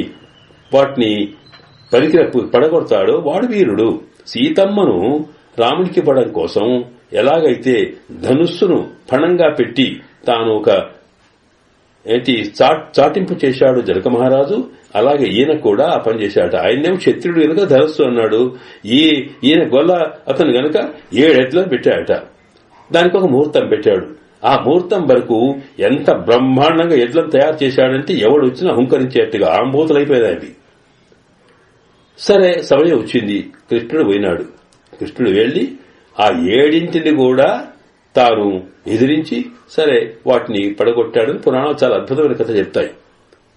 పెట్టిన తర్వాత అలాగా చేసి తాను ఆ నప్పినమ్మని పెళ్లి చేసుకున్నాడు ఆయన. కనుక తాను కష్టపడి పెళ్లి చేసుకున్నాడట. అందువల్ల ప్రేమించి పెళ్లి చేసుకున్నవాడు కనుక ఆమె చెప్పింది కాదనడానికి వీల్లేదు. అది ఆమెకుండే విశేషం. అందుకే మన ఆళ్వార్లు ఈమె యొక్క ఈ 7 దీన్ని ఏర్పాటు చేస్తూ చాలా అద్భుతంగా వారు అనుభవిస్తారు. మరి ఇంత శక్తి కృష్ణుడికి ఎక్కడికి వచ్చింది, వెనబుద్ధలు దించేనా అంటున్నట్టు అట్లా కాదట. ఈ 7 ఎద్దులను దగ్గరికి వెళ్లి కృష్ణుడు ఎదుర్కొందా అనేటప్పటికి పైనుంచి నప్పినమ్మ చూసిందట. ఇటు అటు ఈయన పైకి చూశాడు. చూసేటప్పటికి ఆ నీలాదేవి ఒక చిన్న నవ్వు నవ్విందట. ఆ నవ్వుతోటే ఈయనకి బలం వచ్చి 7 ఎద్దులు కింద పడగొట్టాయట అని వాళ్లకుండే అనుబంధాన్ని మన ఆళ్వాళ్లు చాలా అనుభవిస్తారు. వీళ్ల యొక్క దాంపత్యాన్ని దివ్య ప్రబంధాల్లో మనం అద్భుతంగా దాన్ని సేవించవచ్చు. కనుక ఇలాగా ఈమె నీలాతుంగస్తనగిరి తచ్చితే ఆమెకు పరవశుడవడానికి ముఖ్య కారణం ఇది. అందువల్ల ఆమె అత్యంతమైన సౌందర్యమూర్తి నీలాదేవి. సౌందర్యం అనేటప్పటికీ 2 రకాలు ఉంటుంది. ఒకటి శరీర సౌందర్యం, రెండవది ఆత్మ సౌందర్యం. శరీర సౌందర్యం అంటేనేమో ఆ పైకి కనిపించేటువంటి సౌందర్యం, ఆత్మ సౌందర్యం అంటేనేమో చక్కని ప్రవర్తన, చక్కని ఆత్మ గుణాలు కలిగి ఉండడం. ఈ 2 ఉన్నప్పుడు పరమాత్మ సామాన్యంగా శరీర సౌందర్యానికన్నా ఆత్మ సౌందర్యానికే పరవశుడవుతాడట. అంటే మనకు ఉండేటువంటి ఏమిటి భక్తి, ప్రపత్తులు, దాంతో పాటు మన యొక్క పరమాత్మ విషయంలో అంకిత భావము, వీటిని ఆత్మ సౌందర్యం అంటాం. ఇవి ఎక్కడుంటే అక్కడ తాను వాళ్లకు వశుడై ఉంటాడు. ఈమె దగ్గర నప్పిన్న పిరాట్టి లేక నీలాదేవిలో అలాంటి శక్తులున్నాయి గనక అక్కడ చేరుకున్నాట. కనుక ఇప్పుడేం కావాలి అంటే కృష్ణుడు తనకు రావాలనుకున్నప్పుడు అంత పరవశుడైనటువంటి కృష్ణుణ్ణి ఈమెనే ఇప్పించాలి. కనుక ఈ కింద ఉన్న గోపికలంతా కూడా వాళ్లు ఆమెను ప్రార్థన చేస్తున్నారు. ఈ ప్రార్థన చేసినప్పుడు ఏం చేయాలి? ఆమె యొక్క దివ్య మంగళ విగ్రహంలో ఉండేటువంటి సౌందర్యము, ఏ సౌందర్యాన్ని చూచి కృష్ణ భగవానుడు పరవశమై ఆమెకే అంకితమై ఉన్నాడో అలాంటి సౌందర్యాన్ని గుర్తు చేస్తూ ఈ పాశురంలో గోపికలంతా కూడా ప్రార్థిస్తున్నారమ్మా, నీ యొక్క దయ మా మీద కలిగేట్టుగా చూడమని, సాక్షాత్కరించమని ప్రార్థిస్తున్నారన్నమాట. ఆమెకుండే సౌందర్యాన్ని చెప్పేటువంటివి ఇందులో మనకు 3 మాటలను వాడు ఉపయోగించారు. ఒకటి ఉందు మదకళిత్తన్ ఓడాద తోల్వలయన్ నందగోపాలన్ మరుమగళే నప్పిన్నాయి అని నందగోపాలుడి కోడలా అని ఒక అంశం చెప్పారు. అలాగే కందం కవజంకుళలి అంటే నీ యొక్క కమ్మటి వాసనలు కలిగినటువంటి, వాసనలు ఏరుతున్నటువంటి తల వెంట్రుకలు కలిగినటువంటి తల్లి అని పిలిచారన్నమాట. అలాగే పందారు విరలి ఉన్మయిత్తనన్ పేరుపాడ, పందారు విరలి అంటే చేతిలో నీ వేళ్ల లోపల బంతి పరమాత్మతో ఆడి అలసిపోయినటువంటి నీకు నీ చేతి లోపల అదిగో ఆ పూల బంతి ఉందే, ఆ బంతితో అందంగా కనిపించేటువంటి తల్లి అని. అలాగే చందాబర కయ్యాల్ చీరార్వళయలప్ప అందమైనటువంటి ఆ నీ యొక్క శ్రీహస్తంతో గాజులు గలగలా అంటుంటే ఉచ్చి తలుపు తీయో అన్నారు.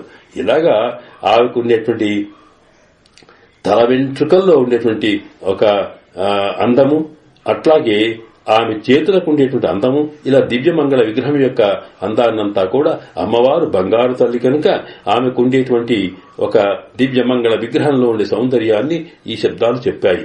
అలాగే ఆత్మ సౌందర్యాన్ని కూడా ఇవే శబ్దాలు చెప్తాయన్నమాట. అంటే ఆమె మనస్సులో ఉండేటువంటి మంచి తత్వం ఏమిటో ఈ శబ్దాల ద్వారా అర్థం చేసుకున్నది. ఈ రెండింటిని వివరించడం కోసమే ఈ పాశురంలో మనం వ్యాఖ్యానంలోకి వెళ్తాం. ఇక్కడ ఏమంటే ఉందు మదగళిత్తన్ ఓడాద తోల్వలయన్ నందగోపాలన్ మరుమగళే పిలుస్తుందట. పైనుంచి ఆవిడ లోపల పడుకుంది. నందగోపాలన్ మరుమగళే అన్నదట.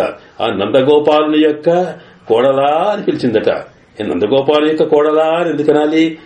నీవు నప్పిన్నమ్మా అని పిలిస్తే సరిపోయేది కదా అని అంటే అలా కాదట. ఎందుకనకంటే ఆమెకున్నటువంటి గొప్పతనమంతా కూడా, ఆమెకున్న వైభవమంతా కూడా నందగోపాలుని కోడలుగానే. అలాగే కాదు, ఏ తల్లికి ఏ పెళ్లి అయినటువంటి వివాహితకి మనం ఎప్పుడు పిలిచినా అత్తగారింటి పేరును బట్టే, అత్తగారి యొక్క వైభవాన్ని బట్టే, కుటుంబ వైభవాన్ని బట్టే చెబితే సంతోషమట. అలా కాకుండా తాను ఎక్కడ పుట్టిందో, ఎక్కడి నుంచి వచ్చిందో అది అవసరం లేదట. ఎందుకు లేదు అంటే వాటిని తెగించుకునే కదా పాపం త్యాగం చేసి. పురుషుడికి స్త్రీకి ఉన్న తేడా ఇక్కడే. సామాన్యంగా మగవాడైతేనేమో అదే ఇంట్లో ఉండి అదే కుటుంబంలో ఉండి అట్లాగే పెరుగుతాడు. కానీ ఆడపిల్ల తాను పుట్టినటువంటి పెరిగినటువంటి ఇంటిని, వాళ్లకుండే గోత్రాన్ని అన్నిటి తెగించుకొని త్యాగం చేసి ఇక్కడికి వచ్చి కొత్త రూపాన్ని ధరించి ఇక్కడే ఉంది కనుక తాను తెగించి త్యాగం చేసి పొందినటువంటి తన కుటుంబమే తనదిగా భావిస్తుంది వివాహిత అయిన స్త్రీ. అందువల్ల వాళ్ళ గురించి చెప్పేటప్పుడు కూడా వాళ్లకు ఉండేటువంటి అత్తవారి సంబంధాన్ని బట్టే చెప్పాలట. కనుకనే మన సీతమ్మ తన గురించి పరిచయం చేసి చెప్పుకుంటున్న రావణాసుతోటి ఏమిటి సృషా దశరథస్యాహం శత్రు సైన్య ప్రతాపం. రావణాన్ని ఏమనుకుంటున్నావు? నేను శత్రు సైన్య ప్రతాప, శత్రు సైన్యాన్ని కూడా ఎక్కడ పడితే అక్కడ ఎదుర్కొని వాళ్ళను ముక్కలుగా చేయగలిగేటువంటి విజయ దుందుహిని మోగించగలిగే శక్తి సమర్థమైన మా దశరథ మహారాజుకు కోడలయ్యా నేను అని చెప్పుకుందట. ఆ తర్వాత చెబుతుంది నేను జనక మహారాజు కూతురును లేక రాముడి యొక్క భార్యని. కనుక అందరికన్నా ముందుగా తన దశరథుని యొక్క కోడలుగా తను చెప్పుకోవడమే గౌరవంగా భావించినట్టే ఇక్కడ కూడా చెప్పుకునేటప్పుడట ఈవిడ ఇక్కడ నప్పిన్న అనేటప్పటికీ నందగోపుని యొక్క కోడలా, నందగోపన్ మరుమహళి అని మరుమహళి అంటే కోడలు అని అర్థం అనమాట. నందగోపుని యొక్క కోడలా అని పిలిచేనట. ఇక్కడ ఇది సామాన్యంగా ఈ మన వ్యక్తులకే కాదు జీవులకు కూడా, ఆత్మకి కూడా తనకు తల్లిగారి కన్నా అత్తగారిల్లే గొప్పదట. మనకి శరీరము ద్వారా వచ్చేటువంటి పుట్టుక ఎక్కడ కలిగిందో అది తల్లిగారిల్లు అవుతుంది. అలాగే ఏ ఇంటికి పోయి పడతామో లేక వాళ్ళు ఎక్కడ పెళ్లి చేసుకుని ఏ ఇంట్లో భర్తను పొందుతారో అది అత్తగారిల్లు అవుతుంది. మరి శరీరంతో కాదు, ఆత్మకి కూడా తల్లిగారిల్లు అత్తగారిల్లు ఉంటాయట. ఆత్మకుండే తల్లిగారిల్లు ఏమిటి అంటే ఇదిగో ఈ ప్రపంచం, ఇందులో ఈ సంసారంలో ప్రకృతిలో తాను శరీరాన్ని పొంది ఉంది గనక ఇది తల్లి ఇల్లట. మరి ఇక్కడుండి తాను పెళ్లి అవడం అనేది ఏంటి? తనకు ఈ ఆత్మకు భర్త ఎవరు అంటే సకల లోకనాథుడైన సర్వేశ్వరుడే, శ్రీయపతియే, శ్రీమన్నారాయణుడే పతి. మిగతా ఆత్మలన్నీ కూడా స్త్రీ ప్రాయ వితరం జగతు, మిగతా ఆత్మలన్నీ కూడా స్త్రీలతో సమానమట. అందువల్లే కృష్ణుడే పరమాత్మ, గోపికలంతా ఆత్మలు. కనుక ఈ ఆత్మకి భర్త ఎవరు అంటే పరమాత్మ. ఆయన ఎక్కడుంటాడు? వైకుంఠంలో. కనుక ఈ ఆత్మకు తల్లిగారిల్లేకడా ఈ భౌతిక ప్రపంచం, మరి అత్తగారిల్లేకడా అంటే వైకుంఠం పరమపదం. అక్కడికి వెళ్ళడానికి మరి వాడికి చేర్చడానికి చేసే ఆచార్యుడు పురోహితుడిగా పొంది ఆ స్వామితో ఈ ఆత్మను చేర్చడానికి చేసే ప్రయత్నంలో ఇక్కడికి వెళ్లి అక్కడ చేరిందనుకోండి, వెళ్లేటప్పుడు ఎంత సంతోషమో. అక్కడికి పోయితేనట మళ్లీ ఇక్కడున్న తల్లిగారిని గుర్తే చేసుకోదట. అందువల్లే ఉపనిషత్ చెప్తుంది అస్మాత్ శరీరాత్ సబుద్ధాయ పరంజ్యోతిరుపసంపద్య స్వేన రూపేణ అభినిష్పద్యతే. ఈ శరీరం నుంచి వెళ్లిన తర్వాత ఆ పరమాత్మను చేరి అక్కడ తనకుండవలసిన స్థితిలో అక్కడ ఉంటుందట. ఉండి ఏం చేస్తుంది? ఇళ్ళకి వెళ్లినప్పుడట మనం ఇక్కడున్న శరీరంలోంచి ప్రాణం పోయిన తర్వాత, ఆత్మ వెళ్లిపోయిన తర్వాత ఈ శరీరంతో సంబంధమైన వాళ్ళంతా కూడా దీనికోసం చుట్టూ కూర్చొని ఏడుస్తూ ఉంటే ఆత్మ ఇందులోంచి వెళ్లింది ఏ శరీర పోషణ కోసమైతే జీవితం అంతా తాను సంపాదించిందో, ఏ శరీరం అనారోగ్యంగా ఉంటే దానికి ఆరోగ్యం చేసే ప్రయత్నాలు చేసిందో, ఏ శరీరాన్ని పోషించడం కోసం అది పెద్దగైతే బాధ, చిన్నగైతే బాధ, బక్కబడితే బాధ, ఇన్ని రకాలు చేసిన ఈ శరీరాన్ని ఈనాడు వదిలిపోతూ ఉంటే అయ్యో ఇంతకాలం చేసి ఇంత పోషించానే దీన్ని వదులుతున్నానే అనే బాధ ఆత్మకు ఉండదట. ఎందుకు అనుకున్నదంటే ఇక్కడంటే నో భజనం స్మరం ఇదం శరీరం. ఈ తన బంధువుల దగ్గర ఉన్నటువంటి శరీరాన్ని తాను వెనుకకు తిరిగి కూడా చూడదట. చూడకుండా పరిగెత్తుంది. ఎందుకొరకు అంటే తన భర్త దగ్గరికి తాను చేరుకొని అక్కడ ఉంటుంది గనక. అక్కడికి వెళ్లిన తర్వాత మళ్లీ నచ పునరావర్తతే, మళ్లీ రానే రాదట. అది మనం సామాన్యంగా అత్తగారింట్లో ఉన్నటువంటి తల్లుకుండే లక్షణం కనుక ఇక్కడ దాన్ని బట్టి చెప్తాను గొప్పని చెప్పి నందగోపన్ అని చెప్పి దాంట్లో ఉందు మొదగళిత్తన్ ఓడాద తోల్వలయన్ నందగోపన్ మరుమహళే అని చెప్పుకున్నాను అనమాట. అయితే ఇంతకు మరి ఆ సంబంధం కూడా నందగోపుని కోడలా చెప్పుకున్నప్పుడు దశరథుడు మహాచక్రవర్తి కనుక అలాంటి చక్రవర్తి స్వరూపంలో ఉన్నటువంటి వాడికి కోడలని సీతమ్మ చెప్పుకుంటే ఎట్లాంటిదో అలాగే నందగోపుల్లో ఉండేటువంటి వీరత్వం కూడా చూపిస్తూ ఆయన ఒక్కడేనట మదించినటువంటి ఏనుగలన్నింటినీ కూడా అవసరమనుకుంటే తానొక్కడే ఎదిరించి కొట్టగలిగేటువంటి అద్భుతమైన భుజబలం కలవాడట. అసలు తండ్రికున్న ఈ భుజబలమే కృష్ణుడికి కూడా వచ్చి అప్పుడు 7 ఎద్దులను కూడా తాను ఎదుర్కొన్నాడట. అని దాన్ని మన స్వారస్యం చెబుతారు. కనుక అంతటి శక్తి సంపన్నుడు ఆయన. అందువల్ల కృష్ణుడు ఎంతటి అల్లరివాడైనా, లోకంలో ఎన్ని గొడవలు చేసినా ఏ ప్రమాదం రాకుండా ఆయన భుజాలు రక్షిస్తున్నాయట. కనుక పరమాత్మ మీద ఆధారపడినటువంటి ఆత్మ ఎంత నిశ్చింతగా ఉంటుందో అలాగే కృష్ణ భగవానుడు కూడా అలాగే ఉన్నాడట పరమాత్మ అక్కడ. అందువల్ల ఇక్కడ ఉపనిషత్తు చెబుతోంది అక్కడ ఆనందం బ్రహ్మణో విద్వాన్ నవివేతి కుతశ్చన. పరమాత్మ మీద ఆధారపడ్డవాడికి ఎలాంటి భయం లేదు అని ఎలా అంటామో అలాగే పరమాత్మనే కృష్ణ భగవానుడే తాను నందగోపుడి మీద ఆధారపడ్డాడు గనక కృష్ణుడిని రక్షించగలిగేటువంటి అద్భుతమైన శక్తి సంపన్నుడు ఆయన. మరి ఈవిడికేం సంతోషము అంటే తన భర్త ఎలాంటి కృష్ణుడు ఎన్ని రకాల వ్యవహారాలు చేసినా ఆయనకేమీ ప్రమాదం లేదు, ఎంతవరకు నందగోపుడి యొక్క రక్షణలో అనేటువంటి విశ్వాసం కలిగి ఉంది కనుక ఆవిడ ఆ నందగోపుడి కోడలా అని పిలిచింది ఇక్కడ. అయితే ఇది పిలవడంలో ఉద్దేశం అంటే ఆయనకుండేటువంటి సంపత్తే కాకుండా నందగోపుడు ఇంతకు ముందు అంబరమే తన్నీరే శోరే అరుంజయ్యం అనేటువంటి పాశరంలో అక్కడ నందగోపుడికి ఉండేటువంటి ఉదార స్వభావము, ఏదడిగినా అడగకపోయినా ఎంత అంటే అంత ఇవ్వగలిగేటువంటి తత్వం కలవాడు నందగోపుడు గనక తల్లి నీకు కూడా మీ మామగారికి సంబంధించినటువంటి వారసురాలిగా ఆయనకుండే ఔదార్యమైతే ఉందో నీకు వస్తుంది. అందువల్ల నీవు మాకు కృష్ణుడిని ఇవ్వగలిగినటువంటి ఉదార స్వభావాన్ని చూపు అని ప్రార్థన చేస్తూ ఈ నందగోపుని కోడలా అని పిలిచిందట. అందువల్ల ఇక్కడ ఉందు మదగళిత్తన్ ఓడాద అంటే ఓడుడే లేదట. నందగోపుడికి ఎక్కడ యుద్ధం చేసినా ఓడే లేదు. తోల్వలయన్ నందగోపాలన్ మరమలే అని పిలిస్తే ఆవిడ లోపల ఉందే అనుకోదట.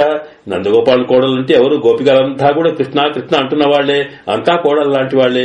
నేను అవునో కాదు అనుకుంటే అలా కాదమ్మా నా పిన్నాయి అని ఆమె పేరు పెట్టి పిలిచారట. ఓహో నన్నే పిలుస్తున్నారా వీళ్లు అనుకున్నారట. అనుకోని అటు ఇటు ఏమిటిది, నేను ఇక్కడ ఉన్నట్టుగానో కృష్ణుడు ఇక్కడ ఉన్నట్టుగానో భావిస్తే మరి కృష్ణుడు ఏమంటారో అనుకొని నిశ్శబ్దంగా కూర్చుందట. తాను పడుకుంది అక్కడ. ఉంటే వీళ్ళేమన్నారు కందం కమజం కుయలి కడ తిరువాయి. కందం కమజం అంటే అమ్మా నీవు లేననుకోకు, మాట్లాడకపోతే నీవు లేవని మేము అనుకోవడం లేదు. ఎందుకంటే అదిగో నీ గదిలో నుంచి మాకు బయటికి కమ్మని వాసనలు వస్తున్నాయి. ఆ వాసన పట్టి చూస్తే అక్కడేముందో తెలుస్తుంది. వాసన పట్టే కదా ఇది ఏ పుష్పమో చెప్తాం మనం. పుష్పం ఉండేది ఒక చోట ఉన్నా అందులో నుంచి ఆ పువ్వులో నుంచి వచ్చే వాసన అంతటా వ్యాపిస్తుంది. వాసనను బట్టే ఓహో ఇది కమ్మని పుష్పము అంటామే. అలాగే నీవు ఉన్నట్టుగా నీ వాసననే చెబుతుందట. ఏమిటా వాసన అంటే కందం కమజం. కందం అంటే గంధం. అందమైనటువంటి కమ్మని వాసనలు కురుస్తున్నటువంటి నీ వెంట్రుకల్లో నుంచి తలలో నుంచి ఎన్ని పుష్పాలు పెట్టుకున్నావో, లేదా నీకు తలలోకి ఉండేటువంటి ఒక అద్భుతమైన కమ్మటి వాసనలే ఉన్నాయో అవన్నీ మా దగ్గరికి వస్తున్నాయి.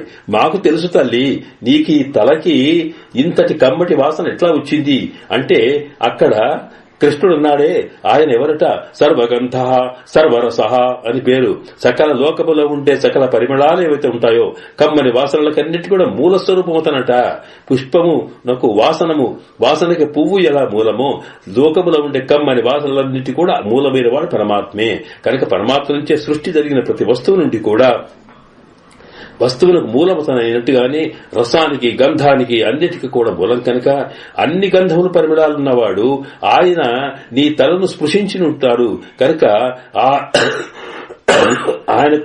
ఆయనకున్నటువంటి ఆ కమ్మటి వాసనలు నీ తలలో చేరుకున్నావి. దాన్ని బట్టి తెలుస్తోంది అక్కడ నీకు నీతో పాటు కృష్ణుడు ఉన్నాడని తెలుస్తుంది అని అర్థం అన్నమాట. అంతేకాదు అక్కడ ఆ తలలో గంధము కలిగి ఉండడం అంటే అలంకార శాస్త్రంలో ఉత్తమమైన స్త్రీని పద్మిని జాతి స్త్రీ అంటాం.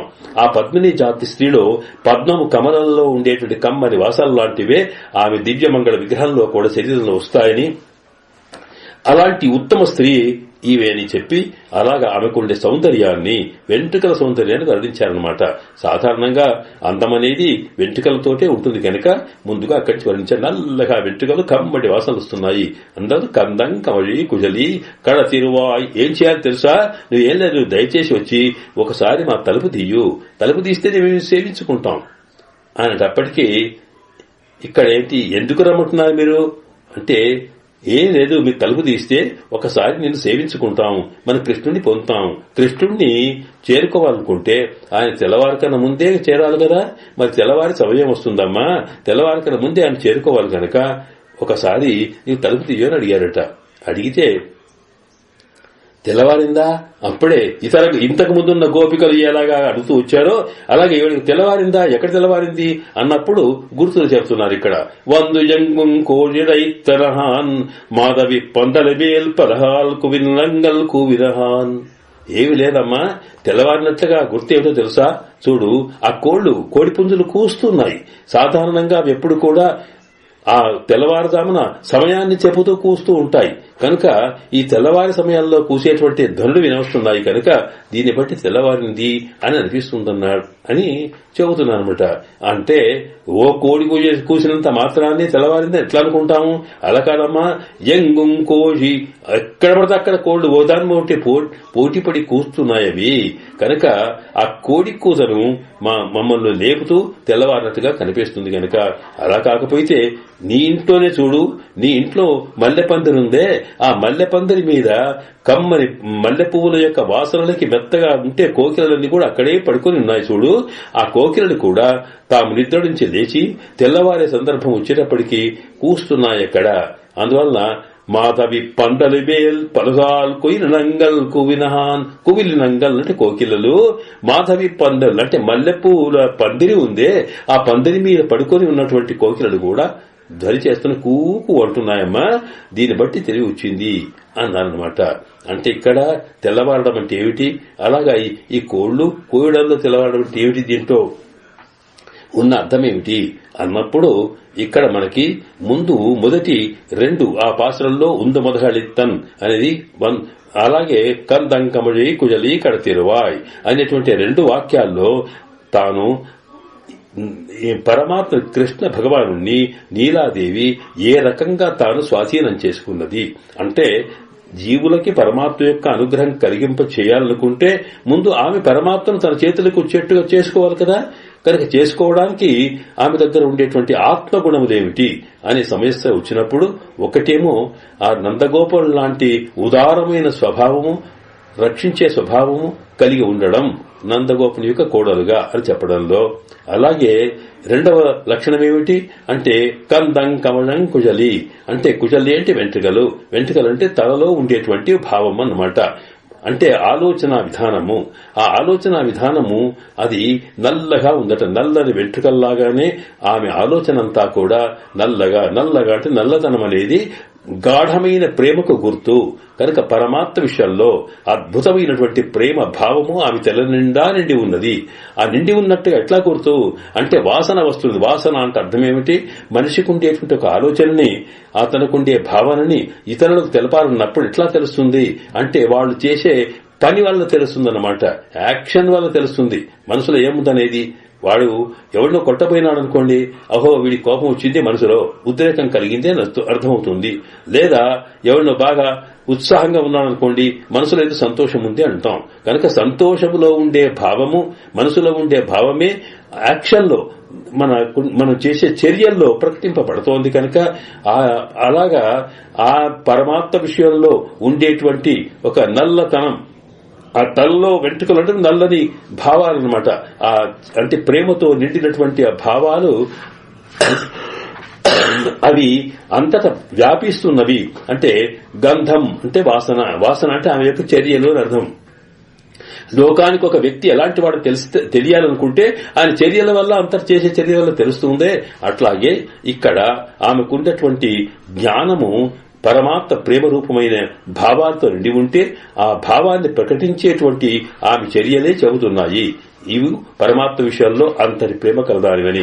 కనుక పరమాత్మ కోసం అంకితమైన భావాలు కలిగి ఆయన కోసమే సేవ ఉండి ఆయన కోసమే ఉదారంగా ఆయన నుంచి ఏమీ ఆశించకుండా ఆయనకే అంకితమైనటువంటి వ్యక్తికి మనము ఇక్కడ పరమాత్మకు ప్రియతములు అంటాం. అటువంటి ప్రియతమైనటువంటిది కనుకనే ఆవిడను ప్రార్థించారు అక్కడ. అయితే ఇక్కడ ఏం కావాలి? ఆవిడ ద్వారా వీళ్లకు పరమాత్మ అనుభవం కావాలనుకుంటే ఆ వీళ్లలో కూడా చీకట్లో పోవాలి. చీకటంటే ఇంతవరదాకా ఉన్న అజ్ఞానము, అహంకారము, అలాగే నేను, నాది, మమకారము అని పరమాత్మ గురించి కాకుండా నేనే స్వయము, నేనే సొంతము అనేటువంటి భావన కలిగేటువంటి అహంకారాలు పోవడమే అక్కడ చీకటి పోవడం, అజ్ఞానం పోవడం, తెల్లవారడం అన్నమాట. కనుక మాలో పరమాత్మను పొందాలని అనేటువంటి భావన నెమ్మదిగా కలుగుతోంది. కనుక ఇది ఎప్పుడైతే కలిగిందో, కలిగినప్పుడు తక్షణమే నీవు కృష్ణ పరమాత్మను ఇస్తే మనకు మేము సంతోషపడతాం అన్నారు. మీకు ఎట్లా తెల్లవారిందో తెలుసా అని అంటే, కోళ్లు కూస్తే తెల్లవారిందట, అలాగే కోకిలను కూస్తే తెల్లవారిందట. ఏమిటి కూయడం అంటే ధ్వని చేయడం. ధ్వని చేయడం అంటే తాను ఉపదేశించడం అన్నమాట. మనకు ఉపదేశించేటువంటి, మనకు జ్ఞానాన్ని అందించేటువంటి, అజ్ఞానం తొలగించి మనకు మేలుగా కలిగజేసేటువంటి ఉపదేశాలు ఆచార్యుల వల్ల కలుగుతాయి. ఆచార్యులు 2 రకాలు ఉంటారట. కొందరేమో గృహస్థాశ్రమంలో ఉంటూనే సకల శాస్త్రాలు చదివి భగవతత్వాన్ని తెలుసుకుని తర్వాత తమకి లోకంలో ఉండేటువంటి వ్యక్తులకు శిష్యులుగా మార్చుకుని వాళ్లకు ఉపదేశాలు చేస్తూ ఉంటారు. అలాగా ఉపదేశాలు చేసేటువంటి సంసారంలో ఉంటూనే ఆచార్యత్వాన్ని, ఉపదేశాన్ని చేసేవాళ్లు కొందరు. అలా కాకుండా తాము సంసారంలో విరక్తి పొంది కేవలం భగవతత్వంలోనే లీనమైపోయి వాడి యొక్క ఆనందాన్ని బట్టి భగవతత్వాన్ని గానం చేసేవాళ్లు కొందరుంటారు. ఇలాంటి వాళ్లలో ఒకటి మన పూర్వాచార్యులైన వారు, నాథములు మొదలగునటువంటి వాళ్లంతా కూడా అలాంటి ఆచార్యులే. మరి ఆ తర్వాత ఆళ్వార్లున్నారే, వాళ్లేమో తాము భగవంతుడు తనకు సాక్షాత్కరింపచేస్తే, పరమాత్మ తాను కృపతో వీళ్లకు తన తత్వాన్ని దర్శింపచేస్తే ఆ తత్వాన్ని దర్శించి ఆనందంతో గానం చేసి రండి రండి, ఇదిగో ఇంతటి ఆనంద అద్భుతమైనటువంటి తత్వం పరమాత్మ ఉంది చూడండి అంటూ నమ్మాళ్వాళ్ళలాగా తాము పొందినటువంటి భగవద్ అనుభవాన్ని లోకానికి పంచే ప్రయత్నం చేశారు ఆళ్వార్లు. కనుక ఈ 2 రకాల ఆచార్యుల వల్ల మాలో భగవతత్వం తెలిసింది. అంటే కోళ్లకి వీటికి ఏం తేడా? కోడి ఏం చేస్తుంది అంటే వాడికి స్వభావాన్ని బట్టి ఆచార్యుల స్వభావం నిర్ణయిస్తున్నారు. సామాన్యంగా కోళ్లు పెంటల మీద తిరిగి ఆ పెంటలో ఉండేటువంటి వస్తువుల్లో కూడా తమ ఆహారం వెతుక్కునే సందర్భం వచ్చేటప్పుడు అవి ఏం చేస్తాయి అంటే ఏది పడితే అవి తినకుండా తమకు కనిపించిన వస్తువును అటు ఇటు కొట్టేసి అందులో ఏది మంచి వస్తువో దాన్ని తీసుకొని అవి పుచ్చుకొని బతుకుతాయి కోళ్లు. ఆ తర్వాత ఆ తిన్న సంతోషంలో ఒకసారి గుడిసెలెక్కో పైకెక్కో కూస్తూ ఉంటాయన్నమాట. ఆ కూతని మనం వెలుకొలుపు చేస్తుంది. అంటే అలాగే సామాన్యంగా సంసారంలో ఉండేటువంటి ఆచార్యులంతా కూడా వాళ్ళు లోకములో ఉండేటువంటి మంచి చెడును బాగా వివేచించుకుని, అలాగే శాస్త్రంలో ఉండేటువంటి మంచి చెడు తెలుసుకుని దాంట్లో యుక్త అయుక్తములు, ఏది ఉపాధేయము, ఏది త్యాజ్యము, ఏది తీసుకోవాలి, ఏది వదలాలి అని తెలుసుకుని అందులో ఏది మంచిదో దాన్ని తాము గ్రహించి లోకానికి అందించేట్టుగా తాము ఉపదేశం చేస్తారు. కనుక వాళ్ళు కోళ్ల లాంటి వారు. అంటే వాళ్ళ ఉపదేశాలతోటి మాకు పరమాత్మ తత్వం మీద ప్రేమ కలిగింది. ఇది కోడి కూత మమ్మల్ని లేపిందనమాట. మరి కోకిలలు ఏం చేస్తాయంటే అవి ప్రత్యేకంగా ఏ మామిడి చిగురులో వీటిని తిని మత్తెక్కి ఒకసారి కూస్తాయన్నమాట. ఆ కూసే సందర్భంలో అవి పొందినటువంటి కోళ్లలాగా వెతుకోవాల్సిన అవసరం లేకుండా కమ్మటి రసవంతమైనటువంటి వస్తువులు ఏవైతే ఉంటాయో వాటిని వాళ్ళే అనుభవిస్తారు. దానికోసం వెతుకోవు, అవి సిద్ధంగా ఉంటాయి. అక్కడ మామిడి చిగుళ్ళు ఉంటాయి, వాటిని మింగుతాయి ఇవి. కనుక ఇక్కడ అలాగే ఆళ్వార్లైన వారు ఏమిటంటే అమృతస్వరూపుడైన పరమాత్మ తత్వాన్ని తానే పరమాత్మని దర్శింపచేస్తే దాన్ని చూసి ఆనందంతో గానం చేశారట. అంటే కోకిలలు మత్తెక్కి గానం చేసినట్టుగానే ఆళ్వార్లు కూడా దివ్య ప్రబంధాలని గానం చేశారు. ఆ గానములో పరమాత్మత్వమంతా కూడా ఇమిడుస్తూ గానం చేస్తుంటే ఆ గానము లోకమంతరికి కూడా తెలిసి దానివల్ల మరి అందరూ ఆనందించినట్టుగానే ఆళ్వార్ల యొక్క శ్రీసూక్తి కోకిల శ్రీసూక్తి అట. అలాగే భగవత్ కృప వల్ల కలిగినటువంటి ఏదైతే అనుభవం ఉంటుందో తద్వారా వచ్చినటువంటి ఉపదేశం ఉంటుందో అది కోకిల లాంటిదట. అందుకే మనకి వాల్మీకుల వారిని కూజంతం రామరామేతి మధురాక్షరం ఆరుహ్య కవితా శాఖం వందే వాల్మీకి కోకిలం అంటాం. వాల్మీకిని కోకిల అని పిలుస్తాం. ఎందుకనకంటే ఆరుహ్య కవితా శాఖం, కవిత్వం అనేటువంటి ఒక చెట్టు మీదకి ఉండి రామతత్వాన్ని అందించిన వారు కనుక రామ రామ రామ అని అక్కడ రామరామేతి ఒక్కసారిగా కోకిల కుహు కుహు అని కూసినట్టుగానే ఈయన రామ రామ అని 2 సార్లు అంటారట. ఈ 2 సార్లు ఎందుకంటే ఒక రామనేమో ఆ దాంట్లో మధురం రామాయణంలో ఉండేటువంటి శబ్దం యొక్క మాధుర్యం ఒకటైతే అర్థం యొక్క మాధుర్యం ఒకటి. 2 సార్లు రామాన్ని చెబుతూ అలాగా కోకిల కూసినట్టుగా కూశాడట వాల్మీకుల వారు. నిజంగా వాల్మీకుల వారు శాస్త్రం చదువుకొని కాదే, మనకు తెలుసు కదా.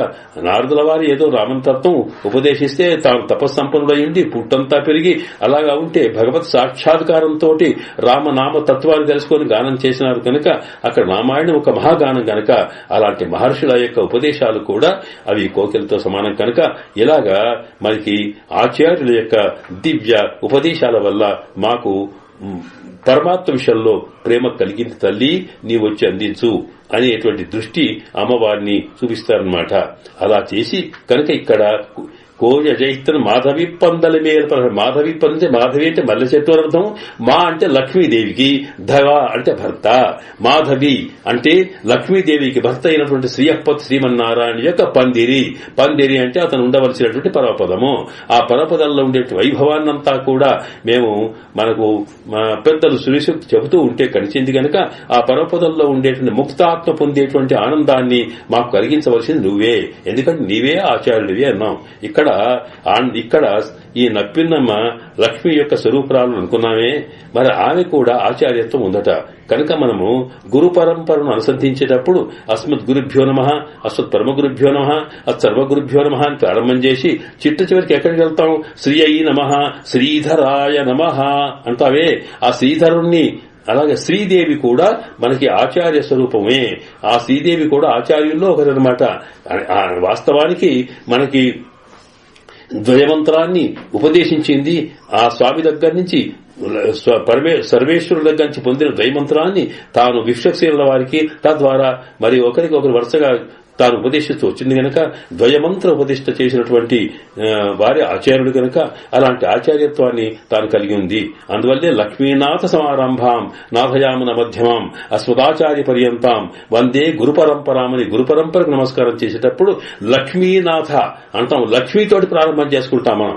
ఆ లక్ష్మీనాథ అన్నప్పుడు కనుక శ్రీదేవి ఆచార్య తత్వంలో ఆచార్య పీఠాన్ని అలంకరిస్తుంది కనుక ఇక్కడ ఇంతవరకు 10 మంది గోపికలు లేపినప్పుడేమో 10 మంది సామాన్యమైనటువంటి గురువులు గురు పరంపరలో, ఆ తర్వాత మళ్లీ విశ్వక్సేనుల వారు తర్వాత వచ్చినటువంటి అంబరమే తన్నీరే అనే దాంట్లో నందగోపాలుడి విశ్వక్సేన స్థానంలోకి తీసుకుంటే ఆ తర్వాత వచ్చినటువంటి ముందు మతాళితలో శ్రీదేవి యొక్క తత్వం చెబుతూ ఉందన్నమాట.